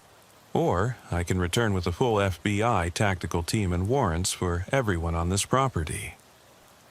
The crowd of family members stirred uneasily. Phineas noticed several of the younger members exchanging worried glances. One young man, probably in his early 20s, seemed particularly agitated. "Father," one of Zebedee's sons, Phineas thought it was Ephraim, said quietly, "Perhaps we should cooperate. We have nothing to hide." Zebedee turned on his son with surprising venom. "Silence. You forget yourself." The outburst caused more unease among the family members. Phineas seized on the division. "Anyone who wants to speak with me individually can do so," he announced to the crowd. "You have rights, regardless of what anyone tells you. If you're being held here against your will, if you're afraid, we can protect you." "No one here needs your protection," Zebedee said, but his voice lacked its earlier confidence. Then something unexpected happened. The young man who looked agitated stepped forward. "I'll talk to you." The reaction was immediate. Several family members grabbed him, pulling him back. Zebedee's face went purple with rage. "Ezekiel, you will not let him go," Phineas commanded, his hand moving to his weapon, "unless you want to add obstruction of justice to the charges." Reluctantly, the family members released Ezekiel. He was trembling as he approached Phineas, glancing back at his family with obvious fear. "Not here," he whispered. "Please, not here." Phineas nodded and guided him to the sheriff's vehicle. As they drove away, he could see the family in the rearview mirror, standing in a tight group, watching them leave. At the sheriff's station, Ezekiel Ashford, who turned out to be Mordecai's son and Zebedee's grandson, sat in the interview room, his hands shaking as he accepted a cup of coffee. "You're safe here," Phineas assured him.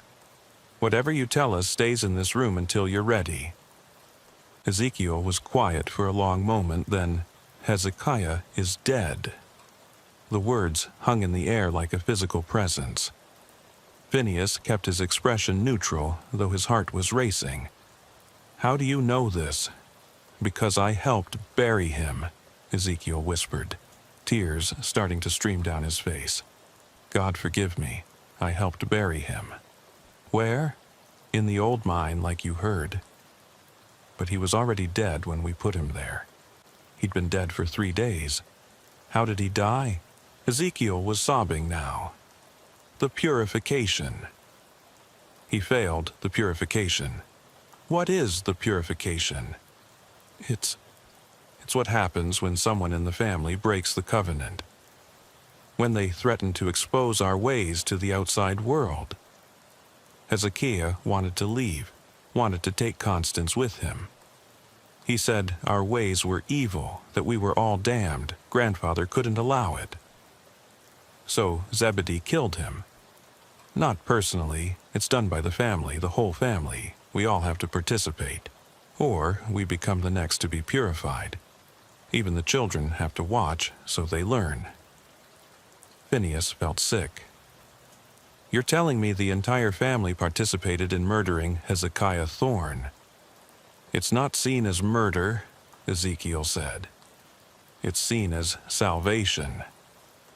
Grandfather says we're saving their souls by preventing them from betraying the family. The betrayal would damn them forever, but the purification cleanses them. How many others have there been? I don't know exactly. But there are others in the mine, many others, going back generations. What about Constance? Is she safe? Ezekiel's face crumpled. She's next. She's been marked for purification. They're waiting for the new moon 3 days from now. That's when it always happens, when the night is darkest. Phineas immediately called for backup. Within hours, the compound was surrounded by FBI agents and state police. The warrant was expedited based on Ezekiel's testimony, and as the sun set, they moved in. The raid was surreal. The family didn't resist physically, but they began singing. A hymn in what sounded like an archaic form of English, maybe even Middle English. They stood in a circle around Zebedee, who held an old leather-bound book, reading from it in a booming voice even as agents placed him in handcuffs. Constance was found locked in a room in the basement of the main house. She was emaciated, clearly having been starved, and had wounds on her arms that looked like they'd been inflicted as part of some ritual. She was barely conscious but alive. The search of the compound revealed horrors beyond what even Ezekiel had described. Hidden rooms contained detailed records of purifications going back to 1798. Names, dates, methods. The Ashford family had been systematically murdering members who tried to leave or expose their practices for over 2 centuries. In Zebedee's study, they found the original Covenant of Ashford, written in 1794 by the family's founder, Matthias Ashford. It outlined a belief system that placed the family bloodline above all else, claiming that the Ashfords were chosen by God to preserve pure blood and ancient ways against the corruption of the modern world. Any dilution of the bloodline or exposure of their practices was considered a sin worthy of death. The sealed mine was opened the next day. The smell that emerged was indescribable. Inside, forensic teams found remains dating back decades, possibly centuries. Some were recent enough to identify through DNA and dental records. Hezekiah Thorne was among them, his body showing signs of ritualistic torture before death. But what disturbed Phineas most were the children's drawings found in the compound schoolroom. Crayon illustrations of the purification ritual, drawn with the innocent precision of young hands. The indoctrination started early, turning murder into a sacred duty, violence into love. During the interrogations, the full scope of the family's crimes emerged. The identity fraud was to hide the true number of family members, many of whom were products of incest, born with deformities that were hidden from the outside world. Some of these children had been killed at birth if their deformities were too severe. Their deaths never reported. The businesses the family owned were fronts for money laundering, funding their isolated lifestyle and bribing local officials to look the other way. Sheriff Coldwell was shocked to learn that 2 of his own deputies had been receiving payments from the Ashfords for years. Mordecai Ashford, during his interrogation, remained unrepentant. "You don't understand," he told Phineas. "We are preserving something sacred. The outside world is poison, corruption, death. We keep the old ways alive. We keep the blood pure." "You murder your own family members," Phineas countered. "We saved them," Mordecai insisted, "and ourselves. Every family has rules. Ours are simply stricter. And Hezekiah? What was his crime? He wanted to destroy us. He gathered evidence, took photographs, made recordings. He was going to expose us to the world. We offered him mercy. Leave and never return. But he refused. He wanted to take Constance to corrupt her with his modern ideas. We had no choice. There's always a choice, Phineas said. Mordecai smiled, a cold expression that reminded Phineas uncomfortably of his father. Is there? You follow your laws, we follow ours. Who's to say which is right? The difference is, our laws don't involve torturing and murdering family members. Don't they? Mordecai asked. How many families has your government destroyed in the name of law? How many children taken from their parents? How many traditions crushed? We simply chose to enforce our own justice rather than submit to yours. The trials that followed were a media sensation. The Ashford family murders, as they became known, captivated the nation. 37 family members were arrested, though charges varied based on their level of participation. The children were placed in protective custody and extensive therapy. Zebedee Ashford died in custody before the trial, apparently of a heart attack, though some suspected suicide. He left behind a note that simply said, "The covenant endures."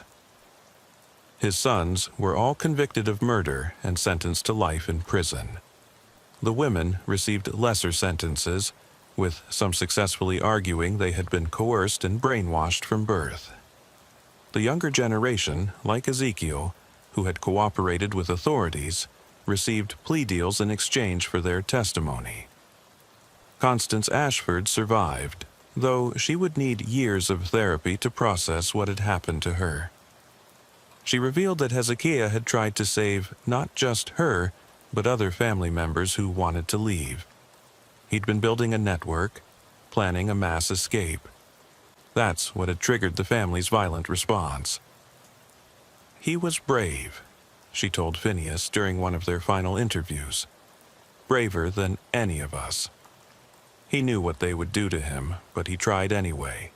He said someone had to break the chain, or it would go on forever. The compound was eventually demolished, the land sold to pay for restitution to the victims' families. The mine was permanently sealed after all the remains were removed and identified. 23 victims in total, the oldest dating back to 1823. 6 months after the arrests, Phineas Moorcock found himself back in Millbrook County.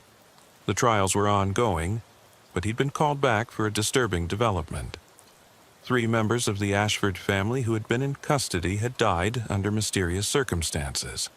Apparent suicides, but the timing and method were suspicious. Sheriff Coldwell, who had been cleared of any involvement with the family's corruption, met him at the station. The man had aged visibly since the events at the compound, the weight of having missed such horror in his jurisdiction clearly taking its toll. All 3 died within the same hour, Coldwell explained, leading Phineas to the evidence room. Different facilities, no communication between them, but exactly the same time, 3:33 a.m. They all somehow ingested poison, though we can't figure out how they got it. Which family members? Josiah, Ephraim, and Nathaniel Ashford, 3 of Zebedee's 4 sons.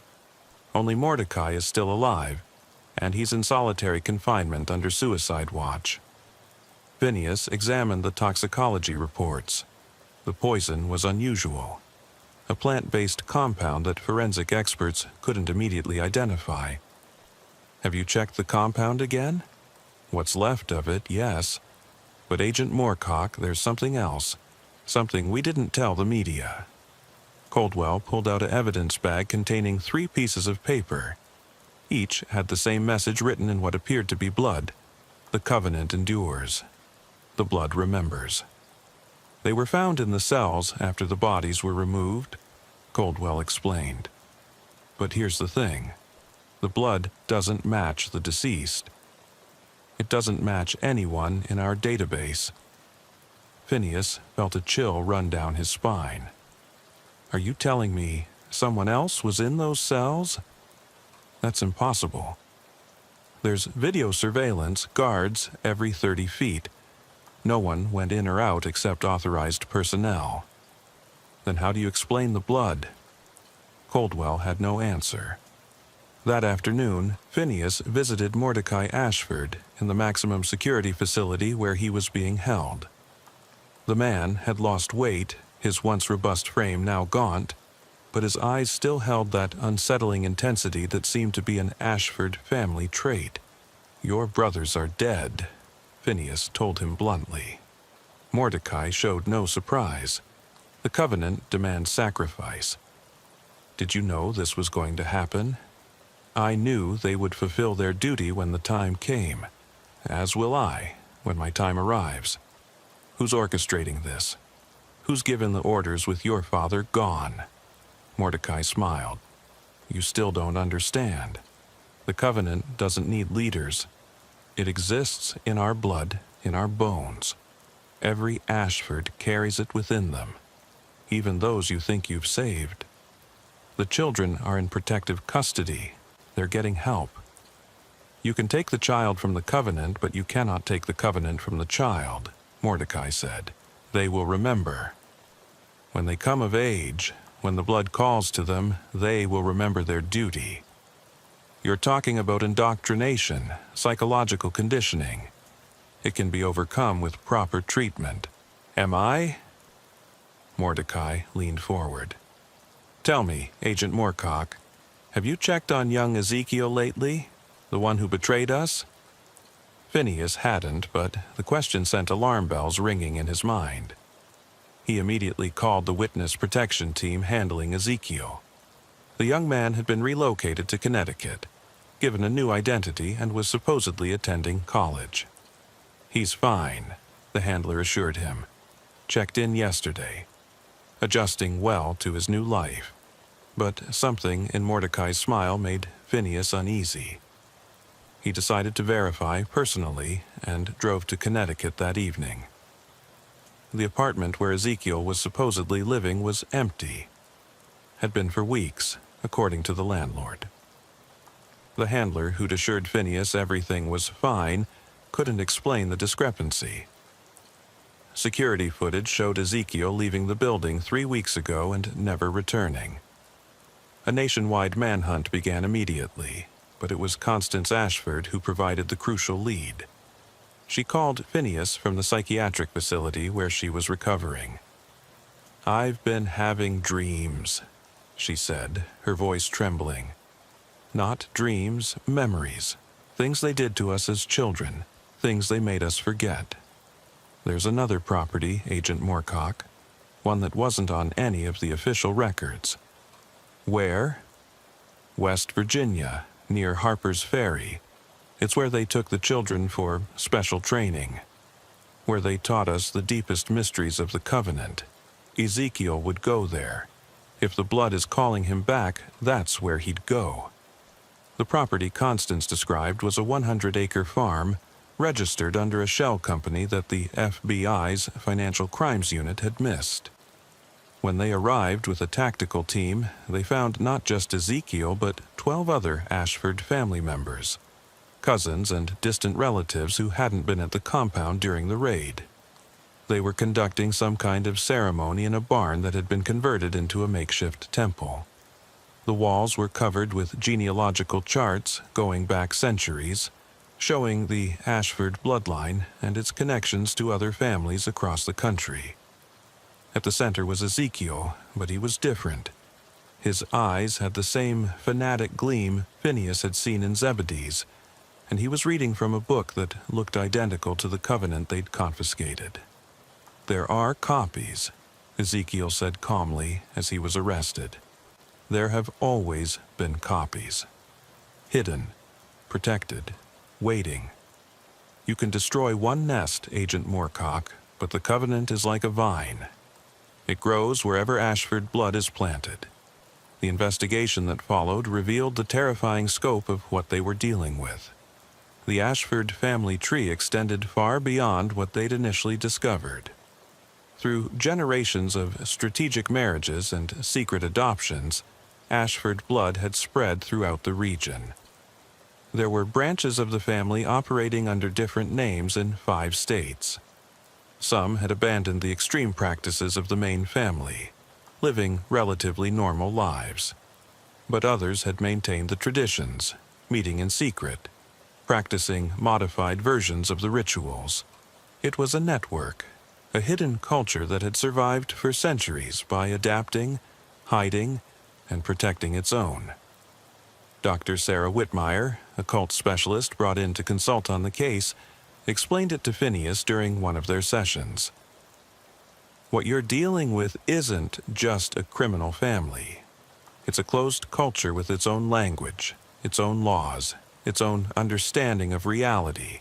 For these children, the covenant isn't just something they were taught, it's the fundamental framework through which they understand the world. So, we can't deprogram them. Some, perhaps, the ones who had outside exposure, who had doubts. But for those raised completely within the system, it would be like trying to convince someone that up is down and down is up. Their entire conceptual framework is built on the covenant's teachings. The trials continued, but they were complicated by the constant suicide attempts among the imprisoned family members. Despite every precaution, 7 more died in custody over the following year, all in ways that shouldn't have been possible given the security measures. Even more disturbing were the letters that started arriving at the FBI office, addressed to Phineas personally. They came from different locations across the country, written in different hands, but all containing the same message. The blood remembers. The covenant endures. The harvest will come.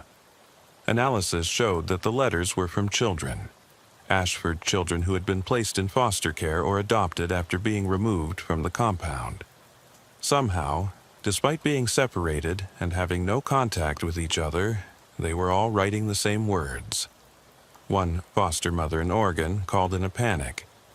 The 8-year-old Ashford girl in her care had been a model child for months, but she'd found the girl in the backyard at 3:33 a.m., digging a hole with her bare hands until her fingers bled, muttering about preparing for the harvest.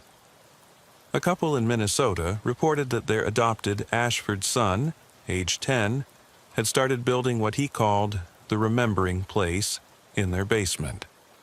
A shrine made of bones he'd collected from the woods and arranged in patterns that matched those found in the compound's temple. The psychological team working with the children was at a loss. Dr. Whitmire theorized that the conditioning went deeper than conventional brainwashing. It's possible, she told Phineas, that the trauma and indoctrination are so severe that it's actually altered their neurology. The patterns are literally carved into their developing brains. But there was another theory, one that no one wanted to voice officially, but which haunted Phineas's thoughts. What if it wasn't just psychological? What if there was something genetic, some predisposition that the centuries of selective breeding had reinforced? It sounded like eugenics pseudoscience, but the synchronized behaviors, the shared delusions appearing independently, the inability to break the conditioning, it all pointed to something beyond normal psychology. The investigation took another dark turn when they discovered that Hezekiah Thorne had left behind more than anyone realized. Hidden in a safety deposit box under a false name, they found USB drives containing hundreds of hours of secretly recorded footage from inside the compound. The videos showed the full extent of the Ashford family's rituals, the purifications they knew about, but there were other ceremonies. Blood rituals performed on infants, marking them as part of the covenant. Children as young as 5 being taught to kill animals in specific ways, told that this was how they showed love to the family. Teenage members undergoing trials that seemed designed to break their individual will and bind them to the collective. But the most disturbing footage was of Zebedee Ashford speaking directly to the camera, apparently aware he was being recorded. "You think you understand," he said, looking directly into the lens. "You think we're criminals, madmen, but we are evolution. We are what humanity becomes when it chooses blood over the chaos of the modern world." Every generation we grow stronger. Every child carries the potential for transformation. And one day, when the world burns in its own corruption, we will emerge from our hidden places, pure and powerful, to inherit what remains. The tape was dated just 1 week before Hezekiah's disappearance. It seemed he'd been discovered as the spy, but instead of immediately killing him, Zebedee had used him to send a message. Phineas visited Constance one last time before the final trial dates. She had improved significantly, gaining weight and color, but there was a sadness in her eyes that seemed permanent. "Do you ever feel it?" he asked her. "The call that the others talk about?" She was quiet for a long moment. "Every night at 3:33 I wake up. Every time, my body knows, even though my mind resists. I hear whispers in a language I was never taught but somehow understand. I see symbols that make sense even though they shouldn't." "But you resist."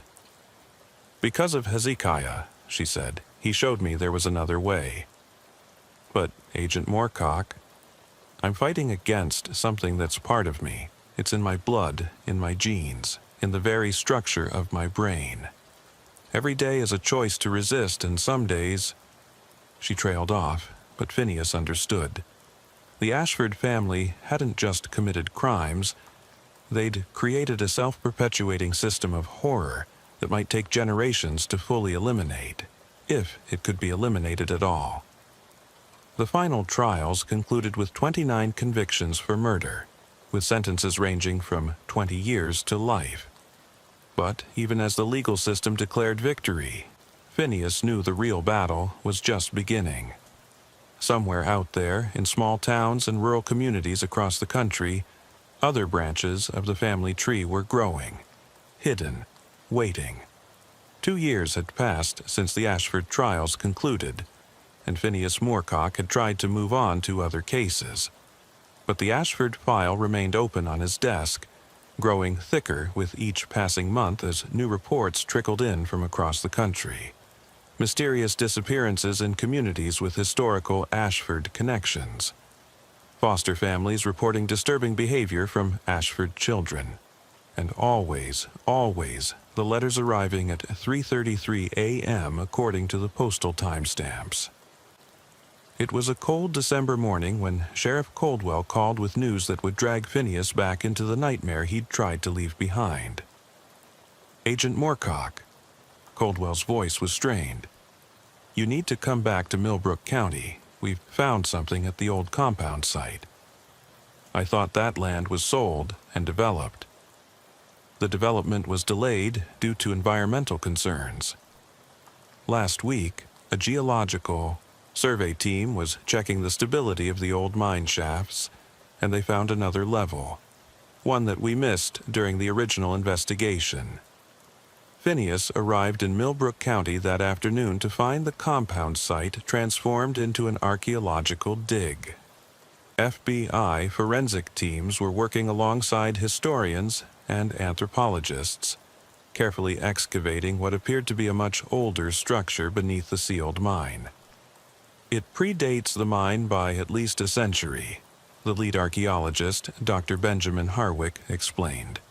"We're looking at colonial-era construction, possibly earlier. The mine was deliberately dug to conceal this." They descended into the excavation via aluminum ladders and temporary lighting. The underground structure was a series of chambers carved from solid rock, connected by narrow passages. The walls were covered with symbols that made Phineas's skin crawl, not because they were overtly threatening, but because they seemed to shift and change in his peripheral vision. "This is where it started," a voice said behind him. Phineas turned to find Mordecai Ashford, shackled and accompanied by 4 guards. The prisoner had been brought from his maximum security cell at Phineas's request, hoping he might provide insight into what they'd discovered. "Your family built this?" Phineas asked. "Built? No," Mordecai said, his eyes gleaming in the artificial light. "Found.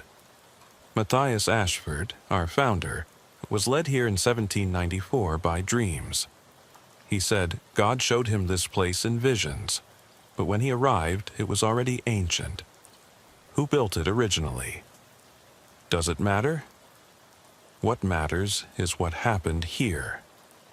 This is where the first covenant was written, where the blood oath was sworn, where the family was truly born. They moved deeper into the structure, and Phineas noticed that the temperature dropped significantly, though there was no natural reason for it. In the central chamber they found an altar of sorts, a raised stone platform dark with what forensic analysis would later confirm was centuries of bloodstains. But it was the wall behind the altar that made everyone stop and stare. Carved into the rock was a massive family tree, but not like any genealogical chart Phineas had ever seen. The names went back impossibly far, some written in languages that predated modern English. And at the roots of the tree, where the earliest names should be, there were only symbols that hurt to look at directly. "My God," Dr. Harwick breathed. "This goes back to the 12th century at least, maybe earlier." "The Ashfords weren't the first," Mordecai said, a note of reverence in his voice. "We were chosen to continue something that had already existed for centuries. The blood remembers Agent Moorcock because the blood is old. Older than America, older than modern civilization." "You're talking about what? Some kind of ancient cult?" "I'm talking about survival," Mordecai said. "About preservation of something that the modern world has forgotten. Every culture has stories of the old bloodlines, the families chosen to guard ancient knowledge. Most died out or were corrupted. But some endured, some remembered their purpose. In a smaller chamber off the main room, they found records.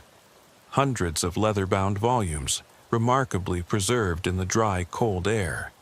The books contained detailed accounts of rituals, bloodlines, and something repeatedly referred to as the harvest. Dr. Harwick, who had some experience with ancient languages, translated fragments. "It's talking about a cycle," he said. "Every few generations there's something called a harvest, where the bloodlines are renewed, strengthened. The language is archaic, metaphorical." "It's not metaphorical," Mordecai said quietly. Before anyone could ask what he meant, one of the FBI agents called out from another chamber. They'd found bodies, not ancient ones, but recent. 3 teenagers, dead for perhaps 6 months, arranged in a ritualistic pattern. Dental records would later identify them as 3 Ashford children who had supposedly been placed in foster care after the compound raid. They'd all disappeared from different states within the same week, their foster families assuming they'd run away. But they'd come here, to this hidden place, for reasons that became clear when they found the note. Written in what appeared to be charcoal on a piece of modern paper were the words, "The harvest requires sacrifice.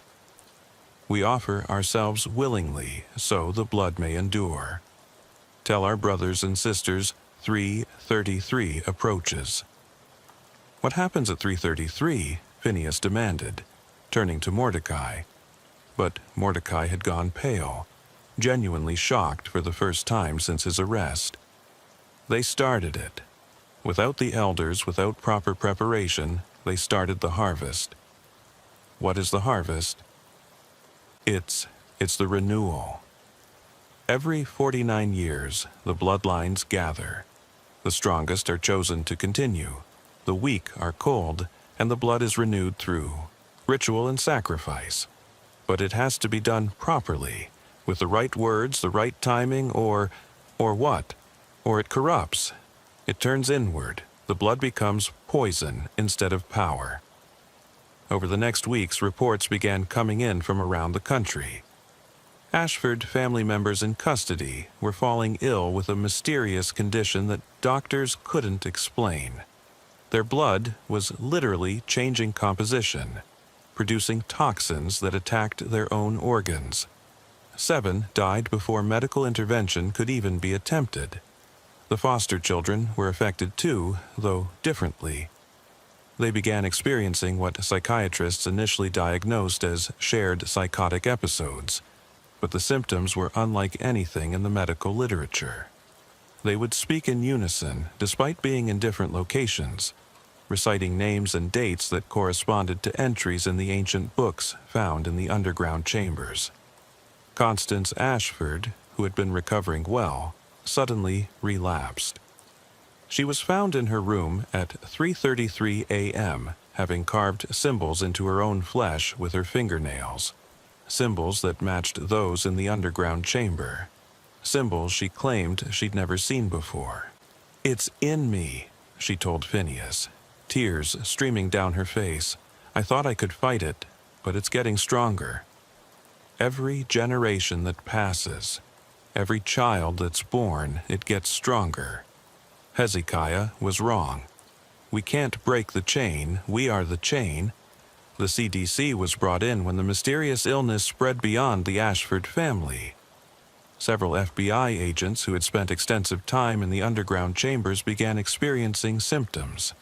Nightmares featuring the symbols from the walls, temporary paralysis at 3:33 a.m., and in 2 cases, unexplained changes in blood chemistry that resembled what was happening to the Ashfords. Dr. Whitmire, the cult specialist, proposed a theory that sounded insane but fit the evidence. What if the Ashfords weren't just practicing ritual behavior?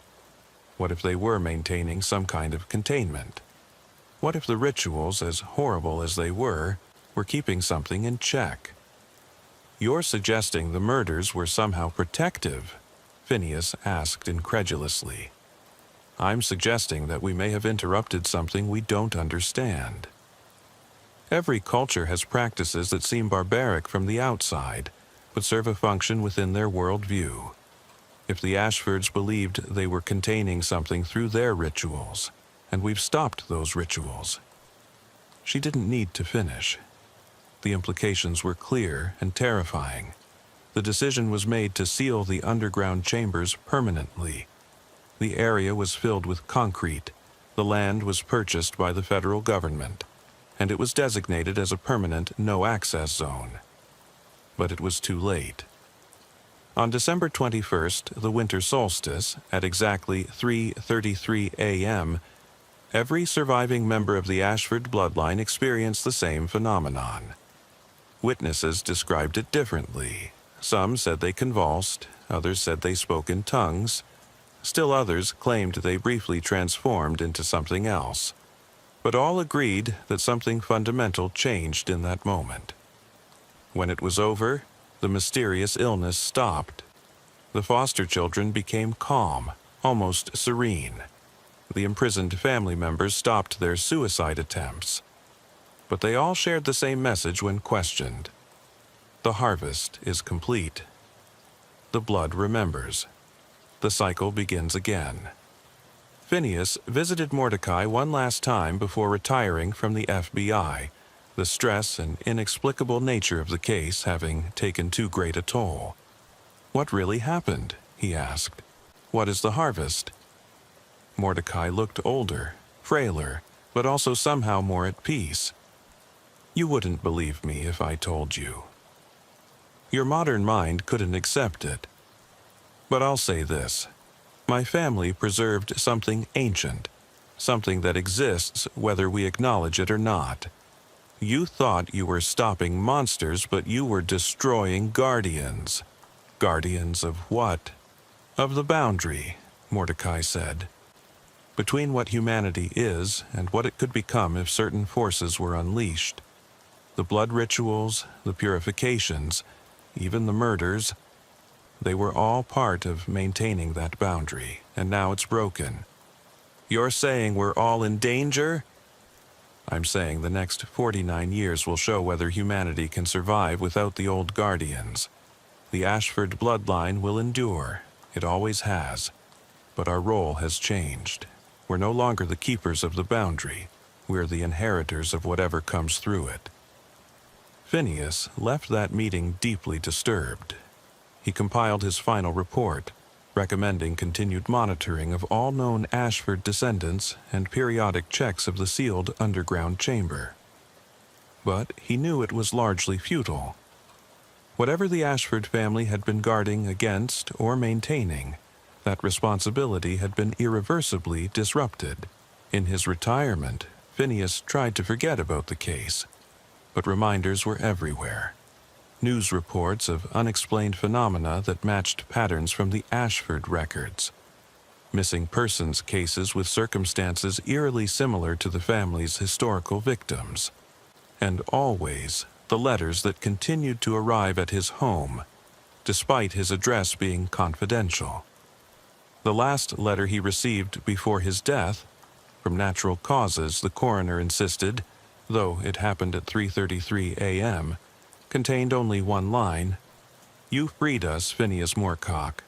The harvest thanks you." After Phineas's death, his successor found his private notes on the case. The final entry, dated the night before he died, read, "I've come to believe that some secrets are kept not out of cruelty but out of necessity. The Ashford family were monsters, yes, but they were monsters with a purpose. We destroyed them without understanding that purpose, and I fear future generations will pay the price for our ignorance."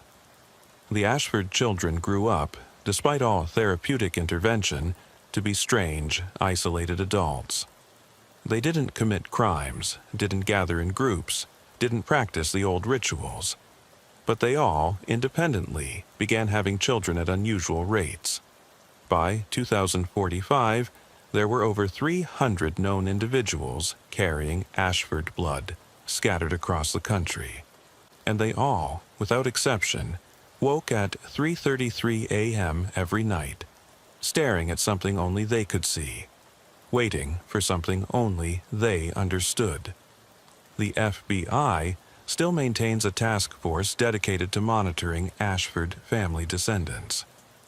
The official files state that the threat has been contained, the criminal conspiracy dismantled. But the agents assigned to the task force know better. They know that they're not watching criminals or victims, but something else entirely. The inheritors of an ancient purpose that law enforcement disrupted without ever truly understanding. Some nights, when the monitoring equipment registers simultaneous activity from all subjects at 3:33 a.m., the agents wonder if Mordecai was right. They wonder if the Ashford family hadn't been the disease, but the cure for something far worse. And they wonder what will happen in 49 years, when the next harvest comes, and there are no longer any guardians to maintain the boundary between what is and what should never be. The case remains officially closed. Unofficially, it has become the FBI's most closely guarded secret, a reminder that some mysteries are better left unsolved, and some monsters are better left undisturbed. The Ashford family's physical compound was destroyed, but their true legacy, the questions they raised about the nature of evil, inheritance, and the price of ancient knowledge, continues to haunt those who dare to look too deeply into the darkness they left behind. FBI Special Agent Obadiah Sinclair had spent the better part of his career in the basement of the J. Edgar Hoover Building in Washington, D.C., surrounded by boxes of forgotten cases and the ghosts of investigations that had gone nowhere. At 61 years old, with retirement just 4 years away, he'd found his niche in the cold case unit, where his methodical nature and infinite patience made him particularly suited for re-examining cases others had given up on. It was a Thursday afternoon in late September when he pulled file number 1987-11-23-714 from the archive. The case of Elkanah Draper, a 38-year-old accountant who had been found dead in his Baltimore home in November of 1987. The official cause of death was suicide by hanging. Case closed within 2 weeks of the body's discovery. It should have been straightforward, except for a handwritten note paper-clipped to the inside cover of the file. This stinks, Detective Morrison. Detective Morrison had been dead for 15 years, but his reputation lived on. He'd been known for his instincts, and if something about the Draper case had bothered him enough to leave a note, it warranted a second look. Obadiah spread the case files across his desk, adjusting his reading glasses as he began to piece together the story of Elkanah Draper's final days. Draper had been a certified public accountant working for a firm called Brennan, Hollowell and Associates, specializing in government contracts. He was unmarried, described by neighbors as quiet and professional, with no known enemies or significant personal problems. The suicide had been discovered by his secretary when he failed to show up for work for 2 days. Police found him hanging from a ceiling beam in his study, a kicked-over chair beneath him, and a typed suicide note on his desk that read, "I can no longer live with what I've done. The guilt is destroying me. This is the only way." Standard suicide scene except for several details that Detective Morrison had highlighted in his notes. First, the suicide note was typed on Draper's typewriter, but contained 2 spelling errors, unusual for a man described as obsessively meticulous. Second, there were bruises on Draper's wrists that didn't match the hanging ligatures. Third, and most curious, Draper's home safe had been opened and emptied, though, according to the initial investigation, nothing of value was reported missing by his family. Obadiah picked up his phone and called the Baltimore field office. "This is Agent Sinclair from Cold Cases. I need everything you have on a 1987 case, and I mean everything. Evidence logs, witness statements, even the coffee-stained napkins if they're still around." While waiting for the Baltimore office to gather the materials, Obadiah began researching Brennan, Hollowell and Associates. The firm had dissolved in 1991, just 4 years after Draper's death, under a cloud of federal investigation for embezzlement and contract fraud. Several partners had been indicted, though most charges were eventually dropped due to lack of evidence. The investigation had been led by Assistant U.S. Attorney Jebediah Crowley, who was now a federal judge. Something about that name rang a bell. Obadiah searched his database and found 3 other cold cases from the late 1980s and early 1990s that had connections to investigations overseen by Crowley. All were suspicious deaths ruled as suicides or accidents. All involved individuals who might have been witnesses in financial crimes cases. The Baltimore evidence arrived the next morning, delivered by a young agent named Prudence Fairbanks, who seemed eager to assist with the cold case. "Agent Sinclair," she said, setting down several boxes.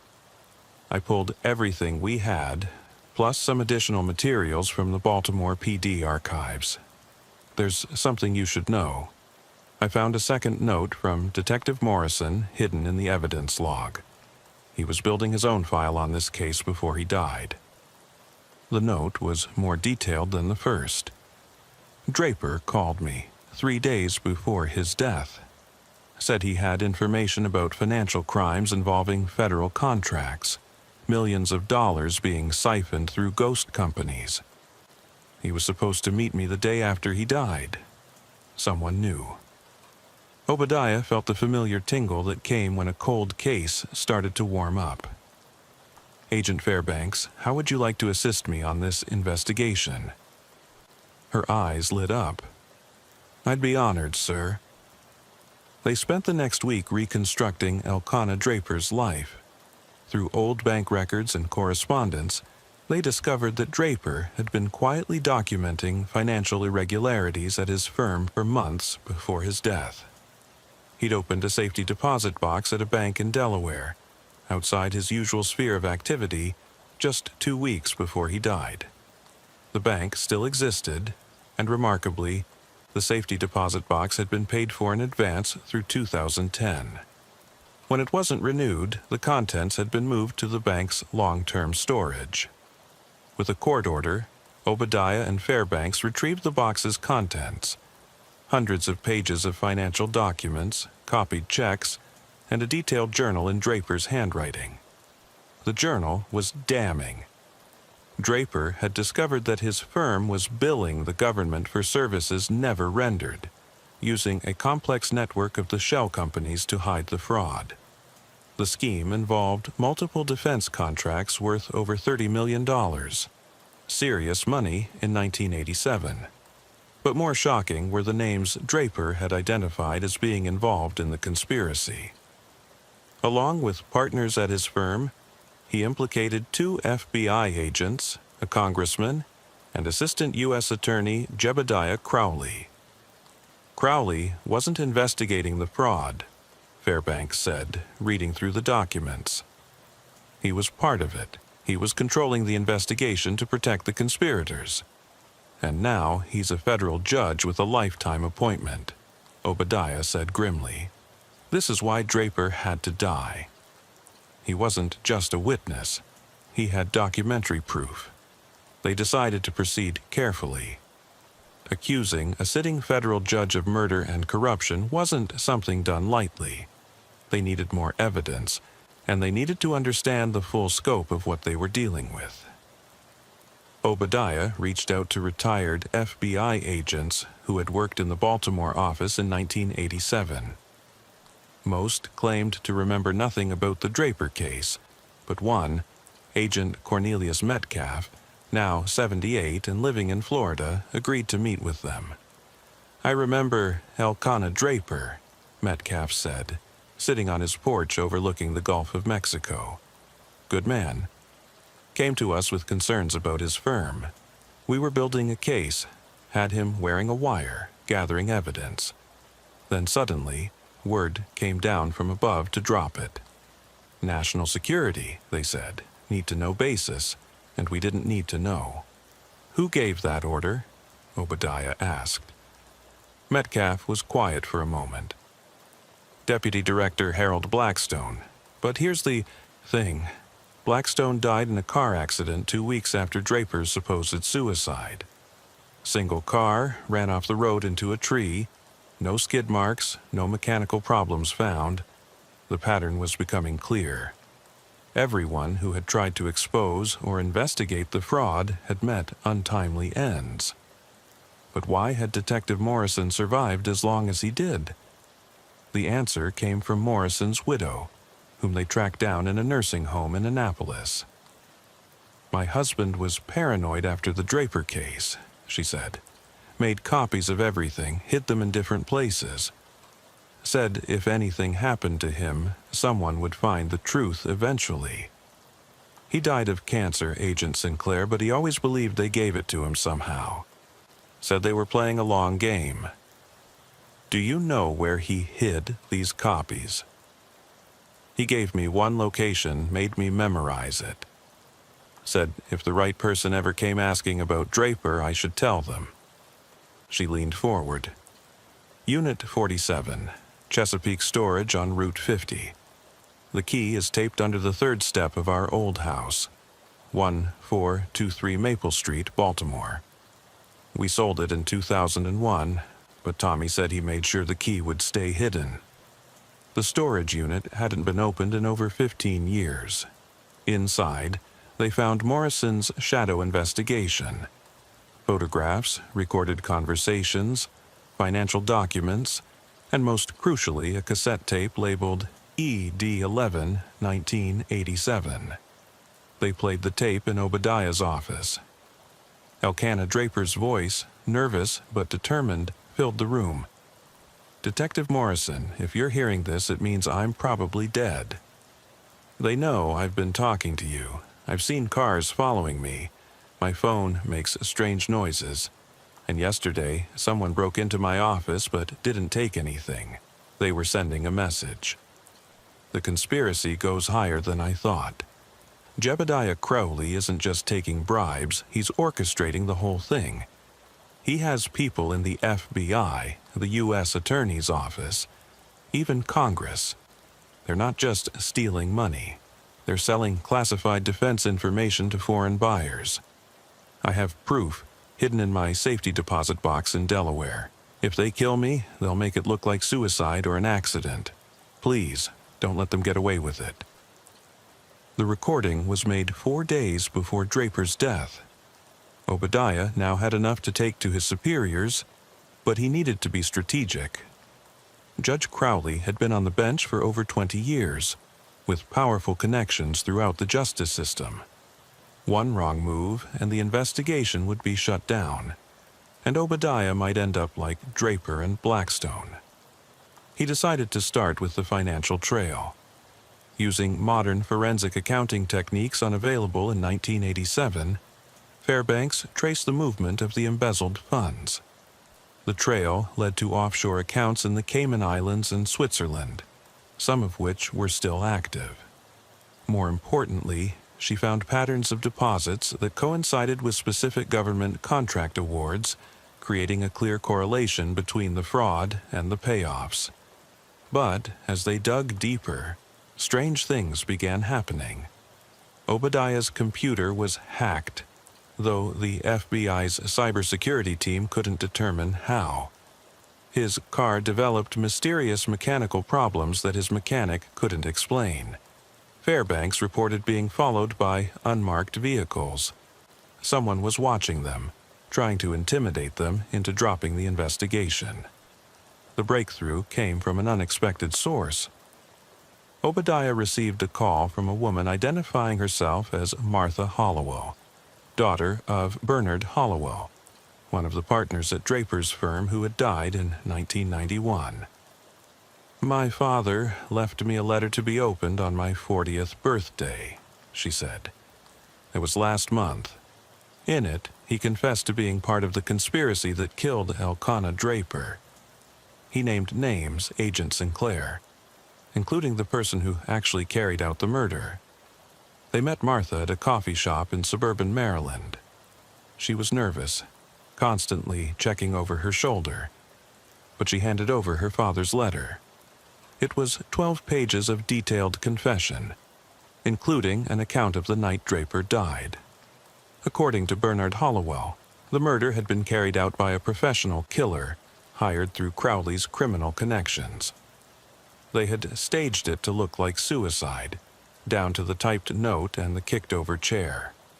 Hollowell had been promised immunity from prosecution in exchange for his silence, but the guilt had eaten at him until his death from liver cancer. "My father wrote that Crowley kept files on everyone involved," Martha said. "Blackmail material to ensure their silence. He said Crowley called it his insurance policy and kept it in a hidden safe in his judicial chambers. This was the evidence they needed, but getting it would require a warrant to search a federal judge's chambers, nearly impossible without rock-solid probable cause. They needed someone on the inside, someone close to Crowley who might be willing to help. That someone turned out to be Crowley's own law clerk, a young idealistic lawyer named Timothy Worthington, who had become suspicious of his boss's activities. Worthington had noticed that Crowley regularly met with individuals who had no legitimate business before the court, and that certain case files would disappear from the judge's chambers only to reappear days later. "I went to law school to serve justice," Worthington told them in a clandestine meeting. "If Judge Crowley is corrupt, I want to help expose him. But I need protection. He has connections everywhere." Obadiah arranged for Worthington to be placed in witness protection, but first they needed him to locate and document Crowley's hidden safe.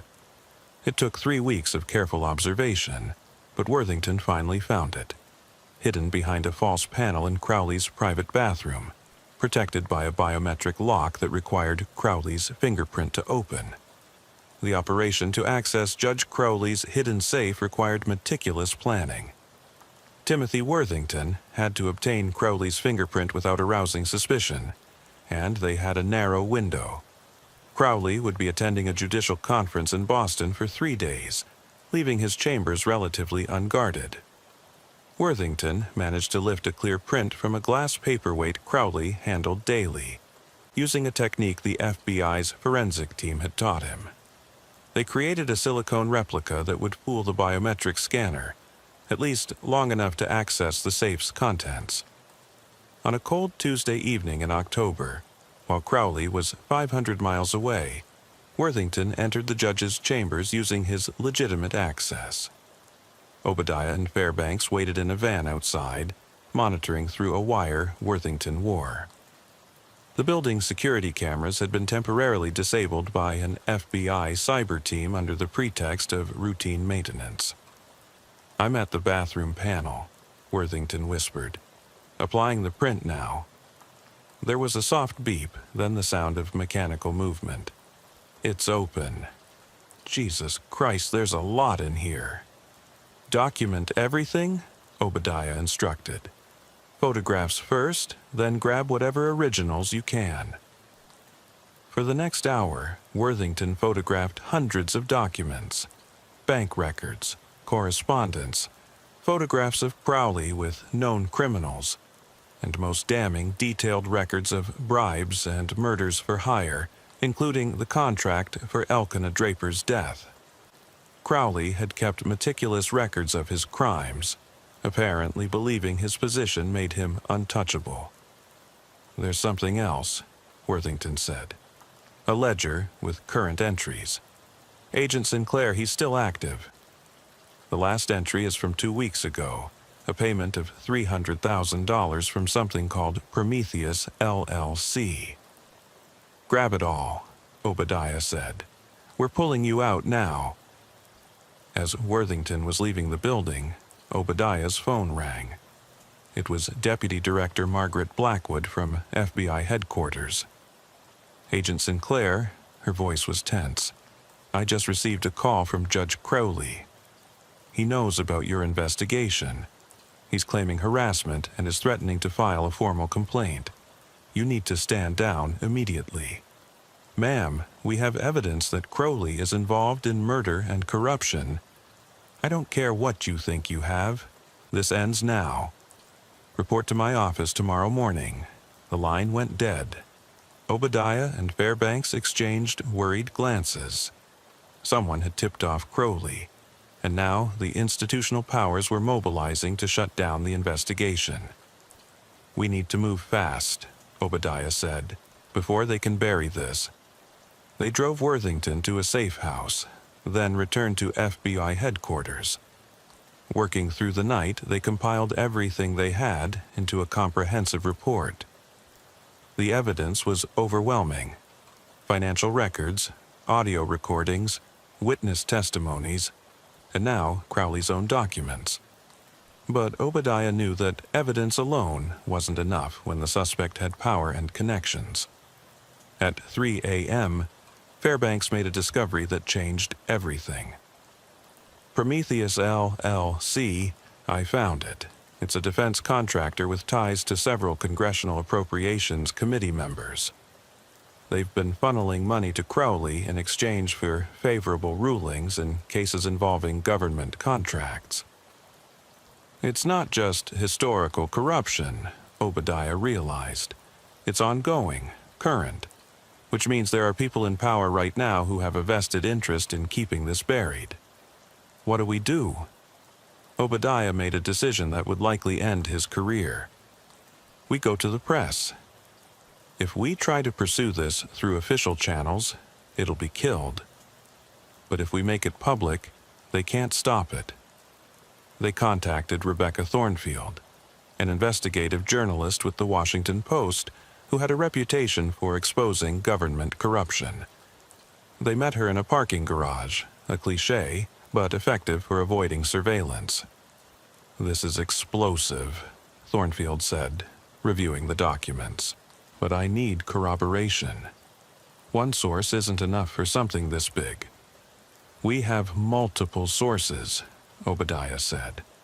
"Worthington, Martha Hollowell, the Morrison files, and Draper's own recordings. I'll need to verify everything independently. Give me 72 hours.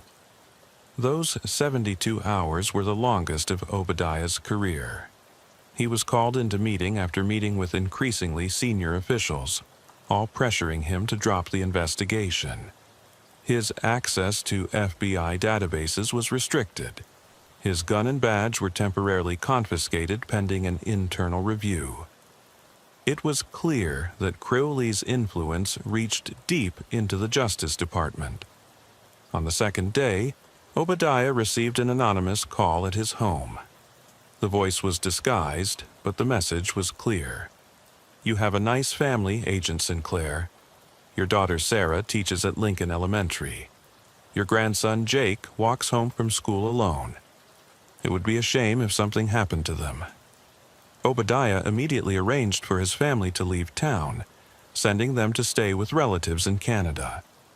He knew he was now in the same position Elkanah Draper had been in 37 years ago, marked for elimination if he didn't back down.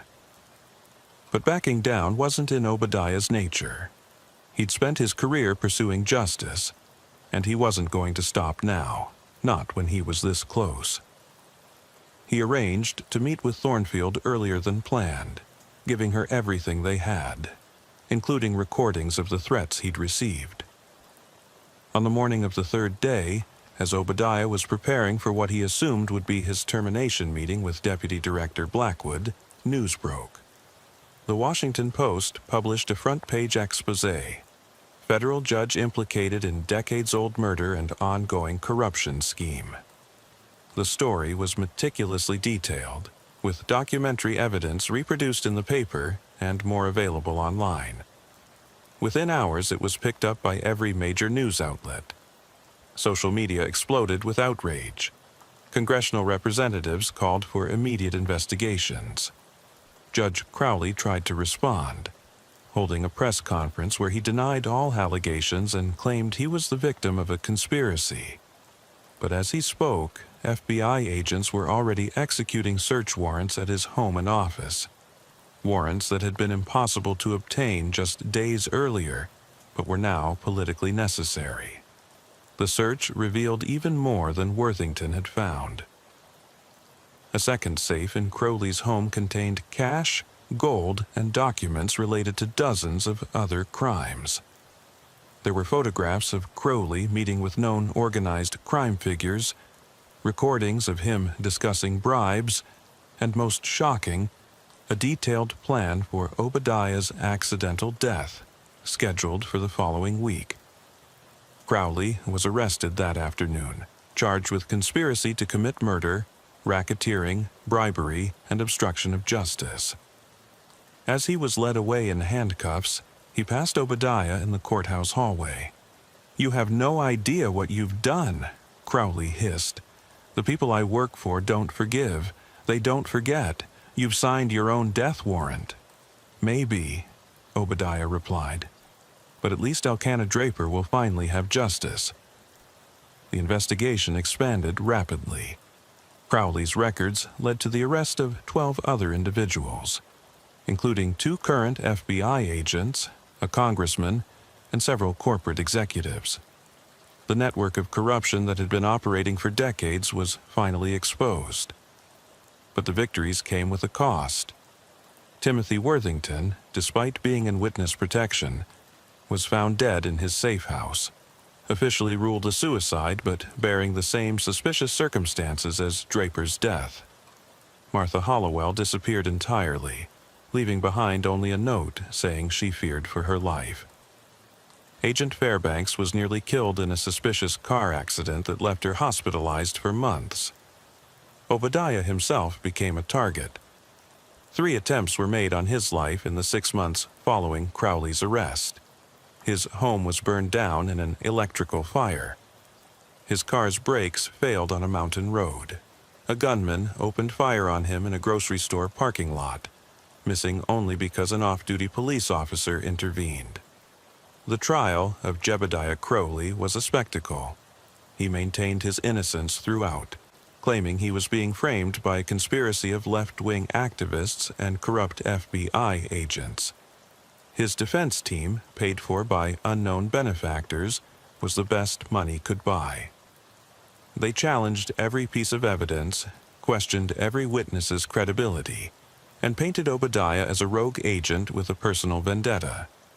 But the evidence was too overwhelming.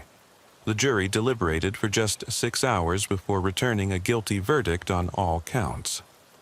Crowley was sentenced to life in prison without the possibility of parole. As he was led from the courtroom, he turned to Obadiah one last time. "This isn't over," he said. "You've won this battle, but the war continues. There are others like me in positions you can't imagine, with power you can't comprehend. They know who you are now. They know who helped you. Watch your back, Agent Sinclair. Watch it for the rest of your life." 6 months later, Obadiah retired from the FBI. The official story was that he wanted to spend more time with his family after a distinguished career. The truth was that he'd been strongly encouraged to leave by officials who feared his continued presence would make him and the Bureau a target for retaliation. He moved to a small town in Maine, living under an assumed name, always watching for signs that Crowley's associates had found him. He kept a gun within reach at all times and varied his routines to avoid predictability. It wasn't paranoia if they really were after you. Agent Fairbanks recovered from her injuries but transferred to a different division, focusing on white-collar crime that didn't involve powerful judges and shadowy conspiracies. She stayed in touch with Obadiah, calling him monthly from different phones to check in. "Any signs of trouble?" she would ask. "Not yet," he would reply, "but I keep watching." Rebecca Thornfield won a Pulitzer Prize for her reporting on the Crowley case, but she too lived with constant vigilance. She'd received enough death threats to take them seriously, and had hired private security after someone broke into her apartment and left a photograph of Elkanah Draper's corpse on her pillow. The Prometheus LLC investigation led to a congressional hearing that exposed widespread corruption in defense contracting. Several more arrests were made, and new oversight measures were implemented. But everyone involved knew it was just the tip of the iceberg. The system that had protected Crowley for decades was wounded but not destroyed. Late at night, Obadiah would think about Elkanah Draper, the quiet accountant who had tried to do the right thing and paid with his life. He thought about Detective Morrison, who had pursued the truth despite the danger. He thought about all the others who had been silenced over the years, their deaths dismissed as suicides or accidents. He'd solved the case, exposed the corruption, and put a killer judge behind bars. By any measure, it was a success. But the victory felt hollow when he considered the cost. The lives lost, the families destroyed, the ongoing threat that hung over everyone who had participated in bringing Crowley down. 2 years had passed since Crowley's conviction, and Obadiah Sinclair had almost convinced himself that the danger had passed. Living quietly in coastal Maine under the name Oliver Whitman, he'd established a routine: morning walks along the rocky shore, afternoons reading in the local library, evenings watching the sunset from his porch. The hypervigilance had faded to a manageable wariness.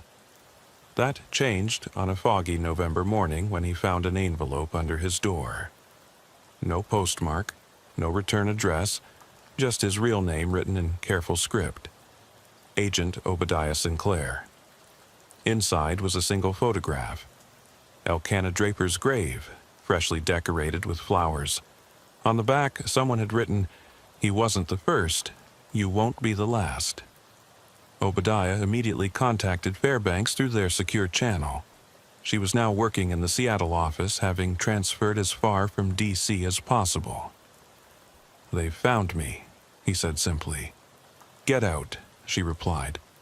"Now. I'll contact the Marshal's service." But as Obadiah packed his essential belongings, he realized something.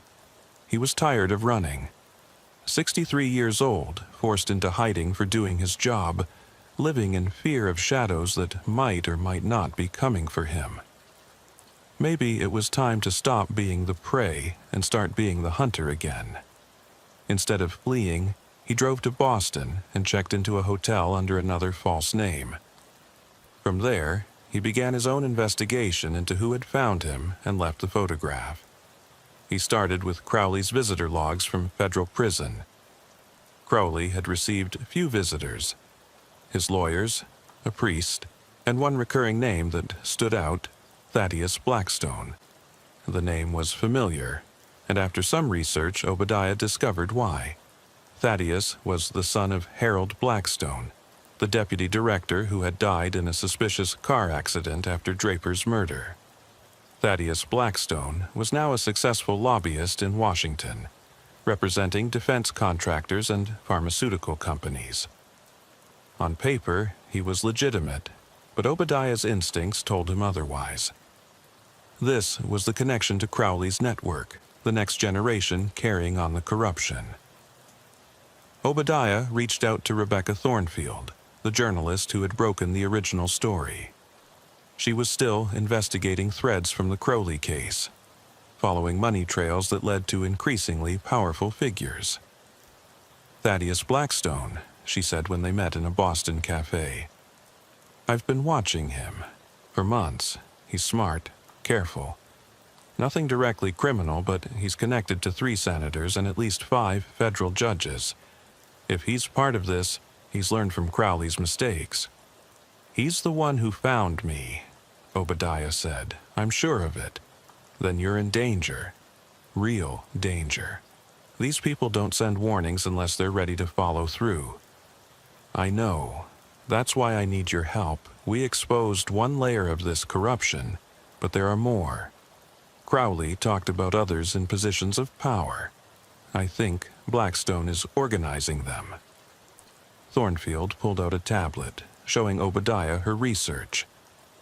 "I've identified a pattern. 7 suspicious deaths in the last 2 years, all people who were tangentially connected to investigations into government contract fraud. Made to look like accidents or natural causes, but the timing is too convenient. They're cleaning house," Obadiah realized, "eliminating anyone who might expose them. And you're on that list." They decided to work together, pooling their resources and information.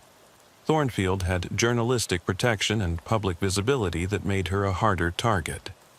Obadiah had investigative skills and FBI contacts who still trusted him. Together, they might be able to expose the broader network. Their investigation led them to a disturbing discovery. Prometheus LLC, the company that had been bribing Crowley, hadn't disappeared after his arrest. It had restructured, changed names, and continued operating. Now called Aegis International, it had secured over $2 billion in government contracts in the past 18 months. "Look at the board of directors," Thornfield pointed out.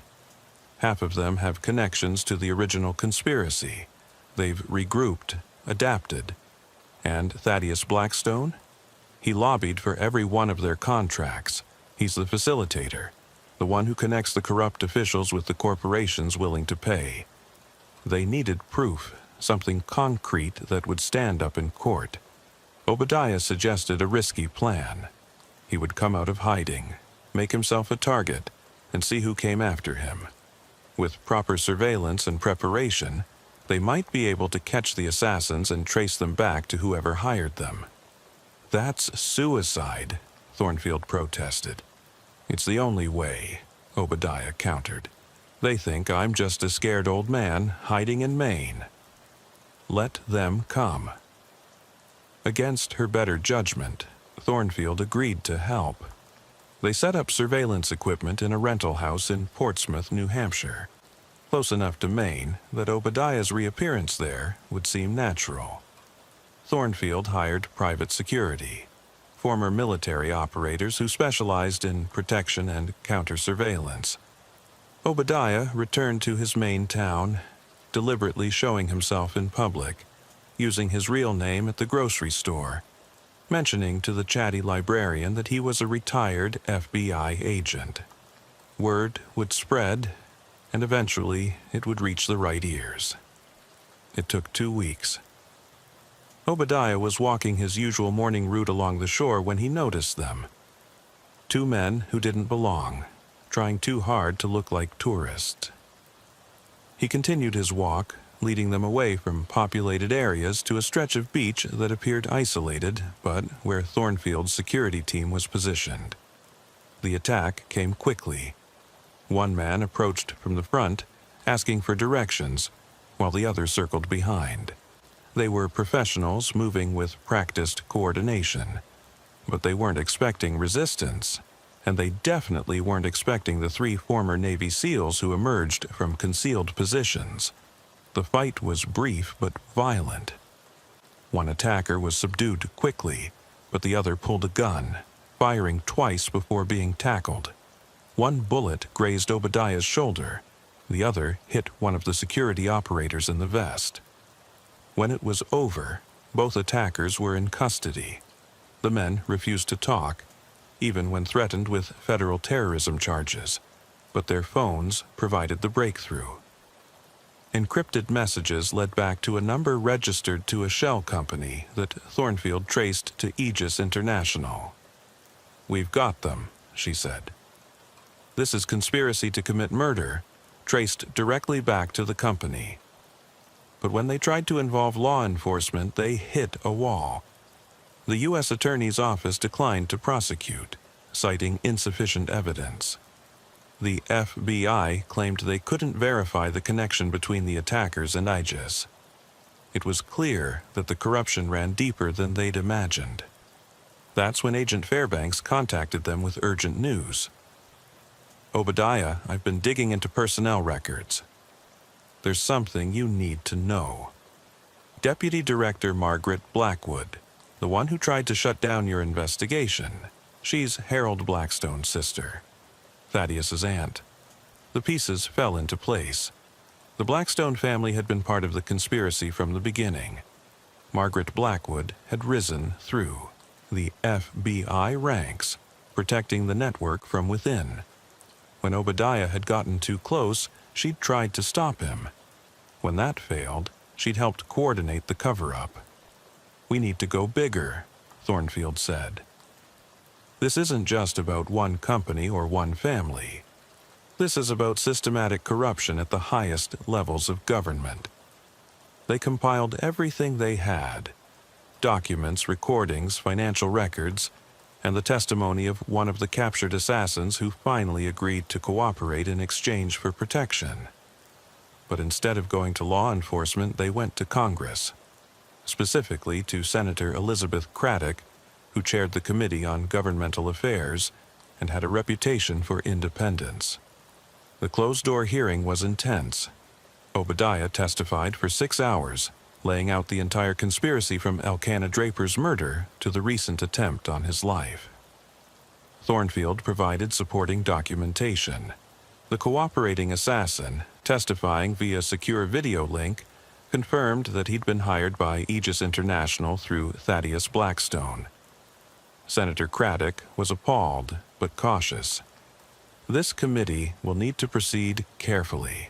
If what you're saying is true, we're talking about corruption that reaches into the FBI, the Justice Department, and possibly Congress itself." "That's exactly what we're talking about," Obadiah confirmed. The committee launched a formal investigation, but within days the pushback began. Senator Craddock received death threats. 2 committee members suddenly withdrew, citing personal reasons. Classified documents related to the investigation were leaked to discredit Obadiah and Thornfield. Margaret Blackwood held a press conference, claiming she was the victim of a witch hunt, orchestrated by a disgruntled former agent and a sensationalist journalist. She presented herself as a dedicated public servant being smeared for political reasons. But Obadiah had one more card to play. During his original investigation, he'd found references to recorded conversations between Crowley and his co-conspirators. Crowley had been paranoid enough to secretly record his partners, creating insurance against betrayal. Those recordings had never been found during the official investigation, but Obadiah had a theory about where they might be. He remembered something Crowley had said during his arrest. "The people I work for don't forgive. Not worked for, but work for. present tense. Crowley believed the organization would continue, which meant he might have hidden the recordings somewhere they could be found if something happened to him. Obadiah visited Crowley in federal prison. The former judge had aged dramatically, his once commanding presence reduced to a hollow-eyed shell. But his mind was still sharp, and his hatred for Obadiah remained strong. "You destroyed everything," Crowley said. "I exposed the truth," Obadiah replied. "And now I'm going to finish the job." "Where are the recordings, Crowley?" "What recordings?" "The ones you made of your partners. Your insurance policy. They betrayed you, didn't they? Let you take the fall while they walked free. Help me bring them down." Crowley was silent for a long moment.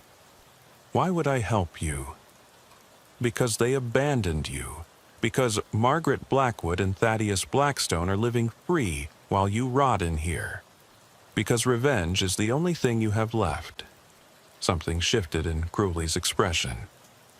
"You know, Agent Sinclair, pride was always my weakness. I thought I was untouchable, that my position and connections would protect me forever. But they threw me away the moment I became a liability. Help me make them pay." Crowley leaned forward.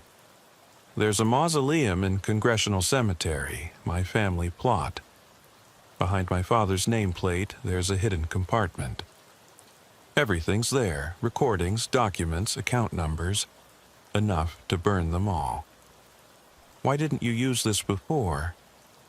"Mutually assured destruction," Crowley said. "If I went down, everyone would go down, but they calculated that I wouldn't use it, that I'd stay quiet to protect what little I had left. They were right, until now." Congressional Cemetery was shrouded in early morning mist when Obadiah arrived with a small FBI forensics team. Senator Craddock had arranged for the legal authority to search the Crowley family mausoleum, though she'd had to call in significant political favors to get it. The official story was that they were investigating potential evidence in an ongoing federal case. The mausoleum was an imposing granite structure, weathered by decades of Washington winters. Crowley's father's nameplate was exactly where the imprisoned judge had described it. When the forensics technician carefully removed it, they found a hidden compartment containing 3 metal boxes, sealed against moisture and time. "Whatever's in there," the technician said, "someone wanted it to last." They opened the boxes back at the FBI field office with Senator Craddock, Rebecca Thornfield, and Agent Fairbanks present via secure video link. What they found exceeded their wildest expectations. The recordings spanned 15 years. Crowley had been paranoid and thorough, recording nearly every significant conversation with his co-conspirators.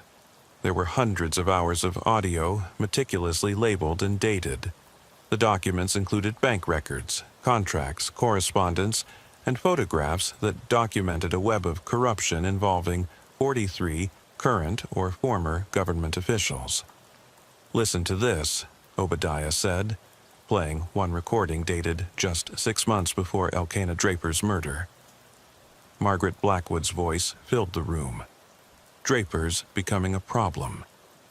He's accessed files he shouldn't have seen. My brother Harold says he's been asking questions at the Baltimore office." Crowley's voice responded, "Can you handle it internally? Not without raising suspicions. It needs to look unconnected to the Bureau. I know someone, expensive but reliable, makes problems disappear. Do it. The Aegis contracts are worth too much to let some accountant destroy everything we've built." Senator Craddock's face was grim. "This is a confession to conspiracy to commit murder." They continued through the recordings. There were conversations about bribing congressmen, blackmailing federal judges, and eliminating witnesses. Thaddeus Blackstone appeared in recordings from the past 5 years, taking over his father's role after Harold's death. coordinating with his Aunt Margaret to protect and expand the network. One recording stood out. A conference call from 3 years ago after Crowley's arrest, Thaddeus Blackstone. Crowley's conviction changes nothing. We adapt, we survive. Margaret Blackwood. I've contained the FBI investigation. They think they've won. Unknown voice.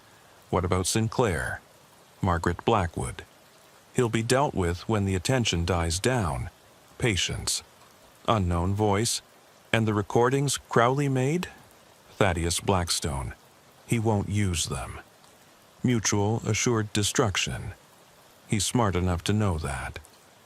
The unknown voice was identified through audio analysis as Senator James Harrington, the vice chair of the Intelligence Committee and a man being considered for a Supreme Court nomination. We need to move fast, Senator Craddock said. Once they know we have this, they'll mobilize everything to stop us. The next 72 hours were a carefully orchestrated operation. Simultaneous arrests were planned for dawn on a Thursday. FBI tactical teams, carefully vetted to exclude anyone with connections to the conspirators, were positioned outside the homes and offices of 17 individuals. But the night before the arrests, Obadiah received a call from the federal prison where Crowley was held. The former judge had been found dead in his cell, apparent suicide by hanging. The security cameras had mysteriously malfunctioned, and the guards had been conveniently absent during the crucial window. They killed him, Fairbanks said when she heard. They knew he talked. Which means they know we're coming, Obadiah replied. He was right. When the FBI teams moved in at dawn, 3 of the targets had already fled. Margaret Blackwood was gone, her house cleared of anything incriminating. Thaddeus Blackstone had boarded a private jet to a non-extradition country 2 hours before the warrant was issued. Senator Harrington was found dead in his study, an apparent heart attack that the medical examiner would later determine was induced by a drug that mimicked cardiac arrest. But 14 arrests were made, including several high-ranking officials who hadn't had warning. The recordings were made public during a special congressional hearing that was broadcast live on every major network. The public reaction was explosive.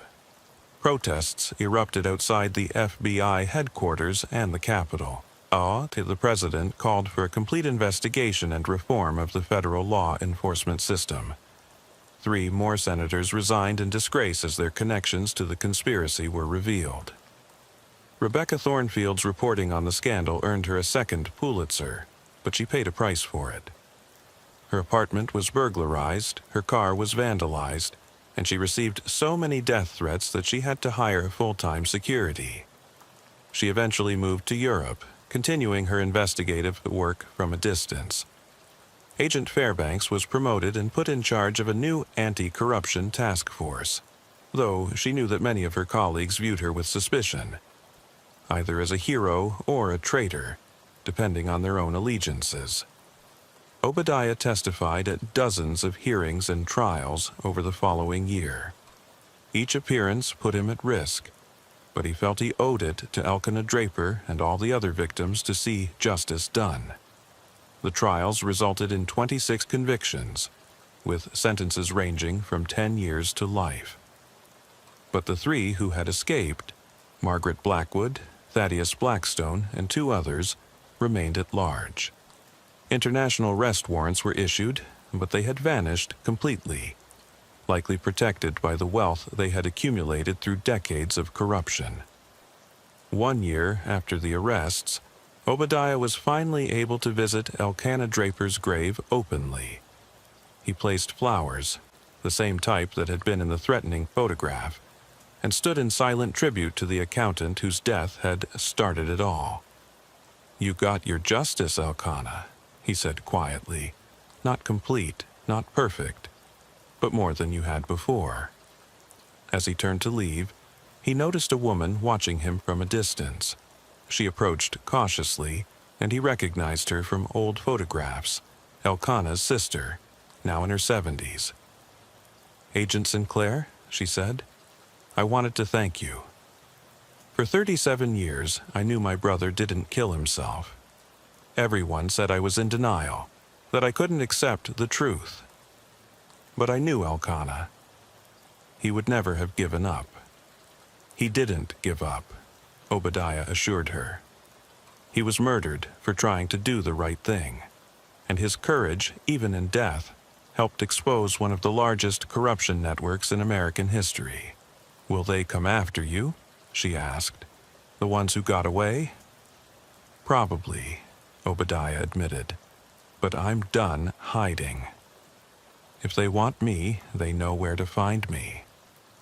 6 months later, Obadiah was walking his old route along the Maine coast when he noticed a familiar figure sitting on a bench ahead.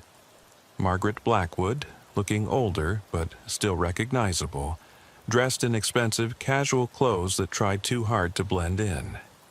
His hand moved to his concealed weapon, but she held up both hands, showing they were empty. "I'm not here to hurt you, Agent Sinclair," she said. "I'm here to talk." "You're under arrest," Obadiah replied, pulling out his phone to call for backup. "The phone won't work," she said calmly. "I'm using a jamming device. Please, just give me 5 minutes."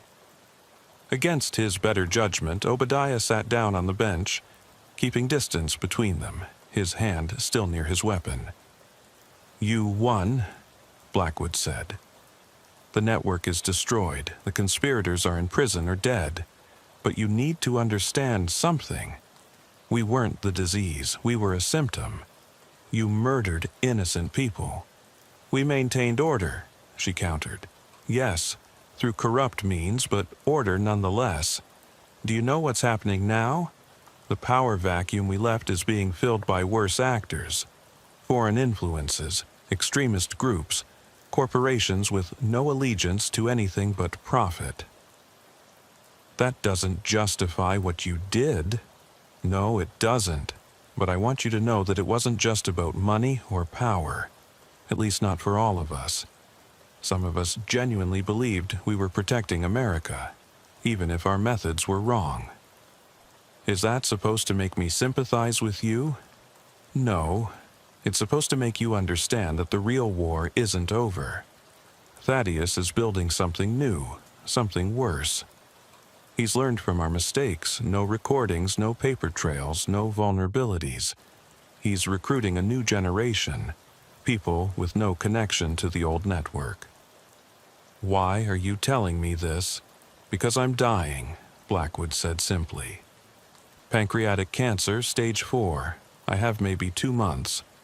I could disappear, die quietly somewhere, but I wanted someone to know. Someone who might be able to stop what's coming." She stood up, and Obadiah noticed how frail she'd become. "There's a flash drive under the bench. Everything I know about Thaddeus's new operation. Consider it my confession, my attempt at, not redemption, but perhaps mitigation." "You're still under arrest." "No, Agent Sinclair, I'm not. By the time your phone works again, I'll be gone. You'll never find me. But you will find what you need on that drive." She walked away, and true to her word, Obadiah's phone remained dead until she was out of sight. The flash drive was exactly where she'd said it would be. The information on it was extensive and disturbing.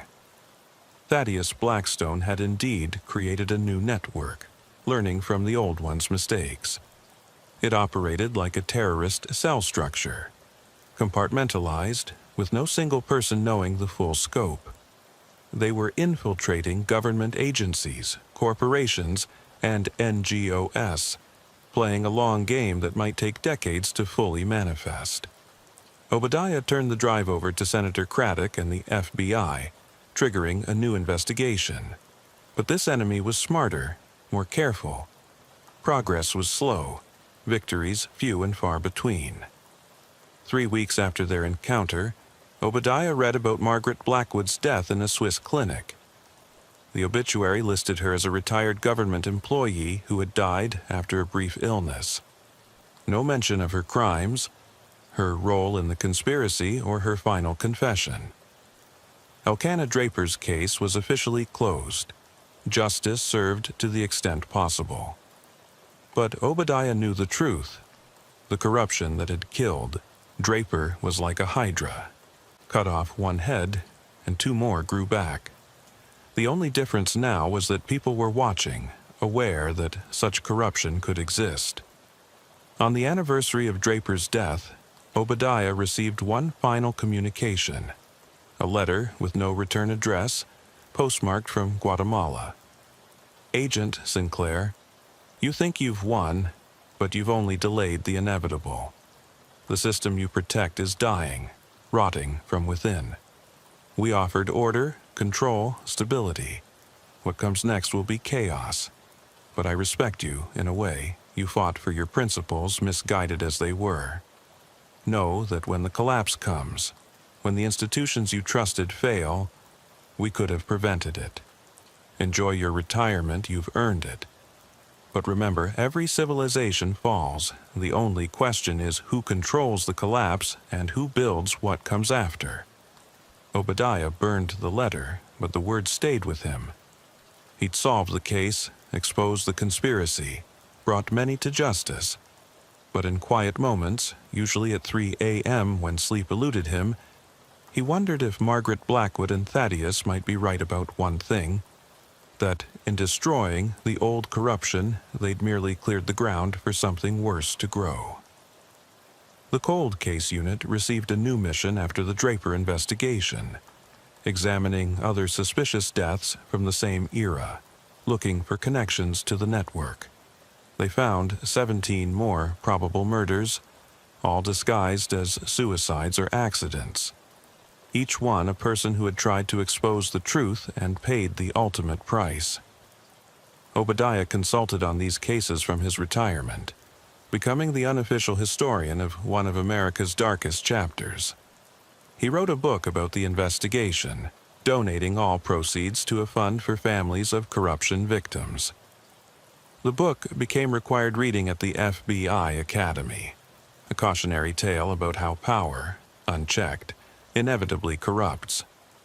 But late at night, when the main fog rolled in and obscured the world beyond his windows, Obadiah would check his locks, test his security system, and keep his weapon close. Because he knew that somewhere out there, Thaddeus Blackstone was building his new empire, and the war against corruption, like Elkanah Draper's quest for justice, would never truly end. The case was closed, but its echoes would reverberate for generations, a reminder that sometimes the greatest threat to justice comes from those sworn to protect it, and that one person's courage to speak truth, even in death, can ultimately bring down empires built on lies.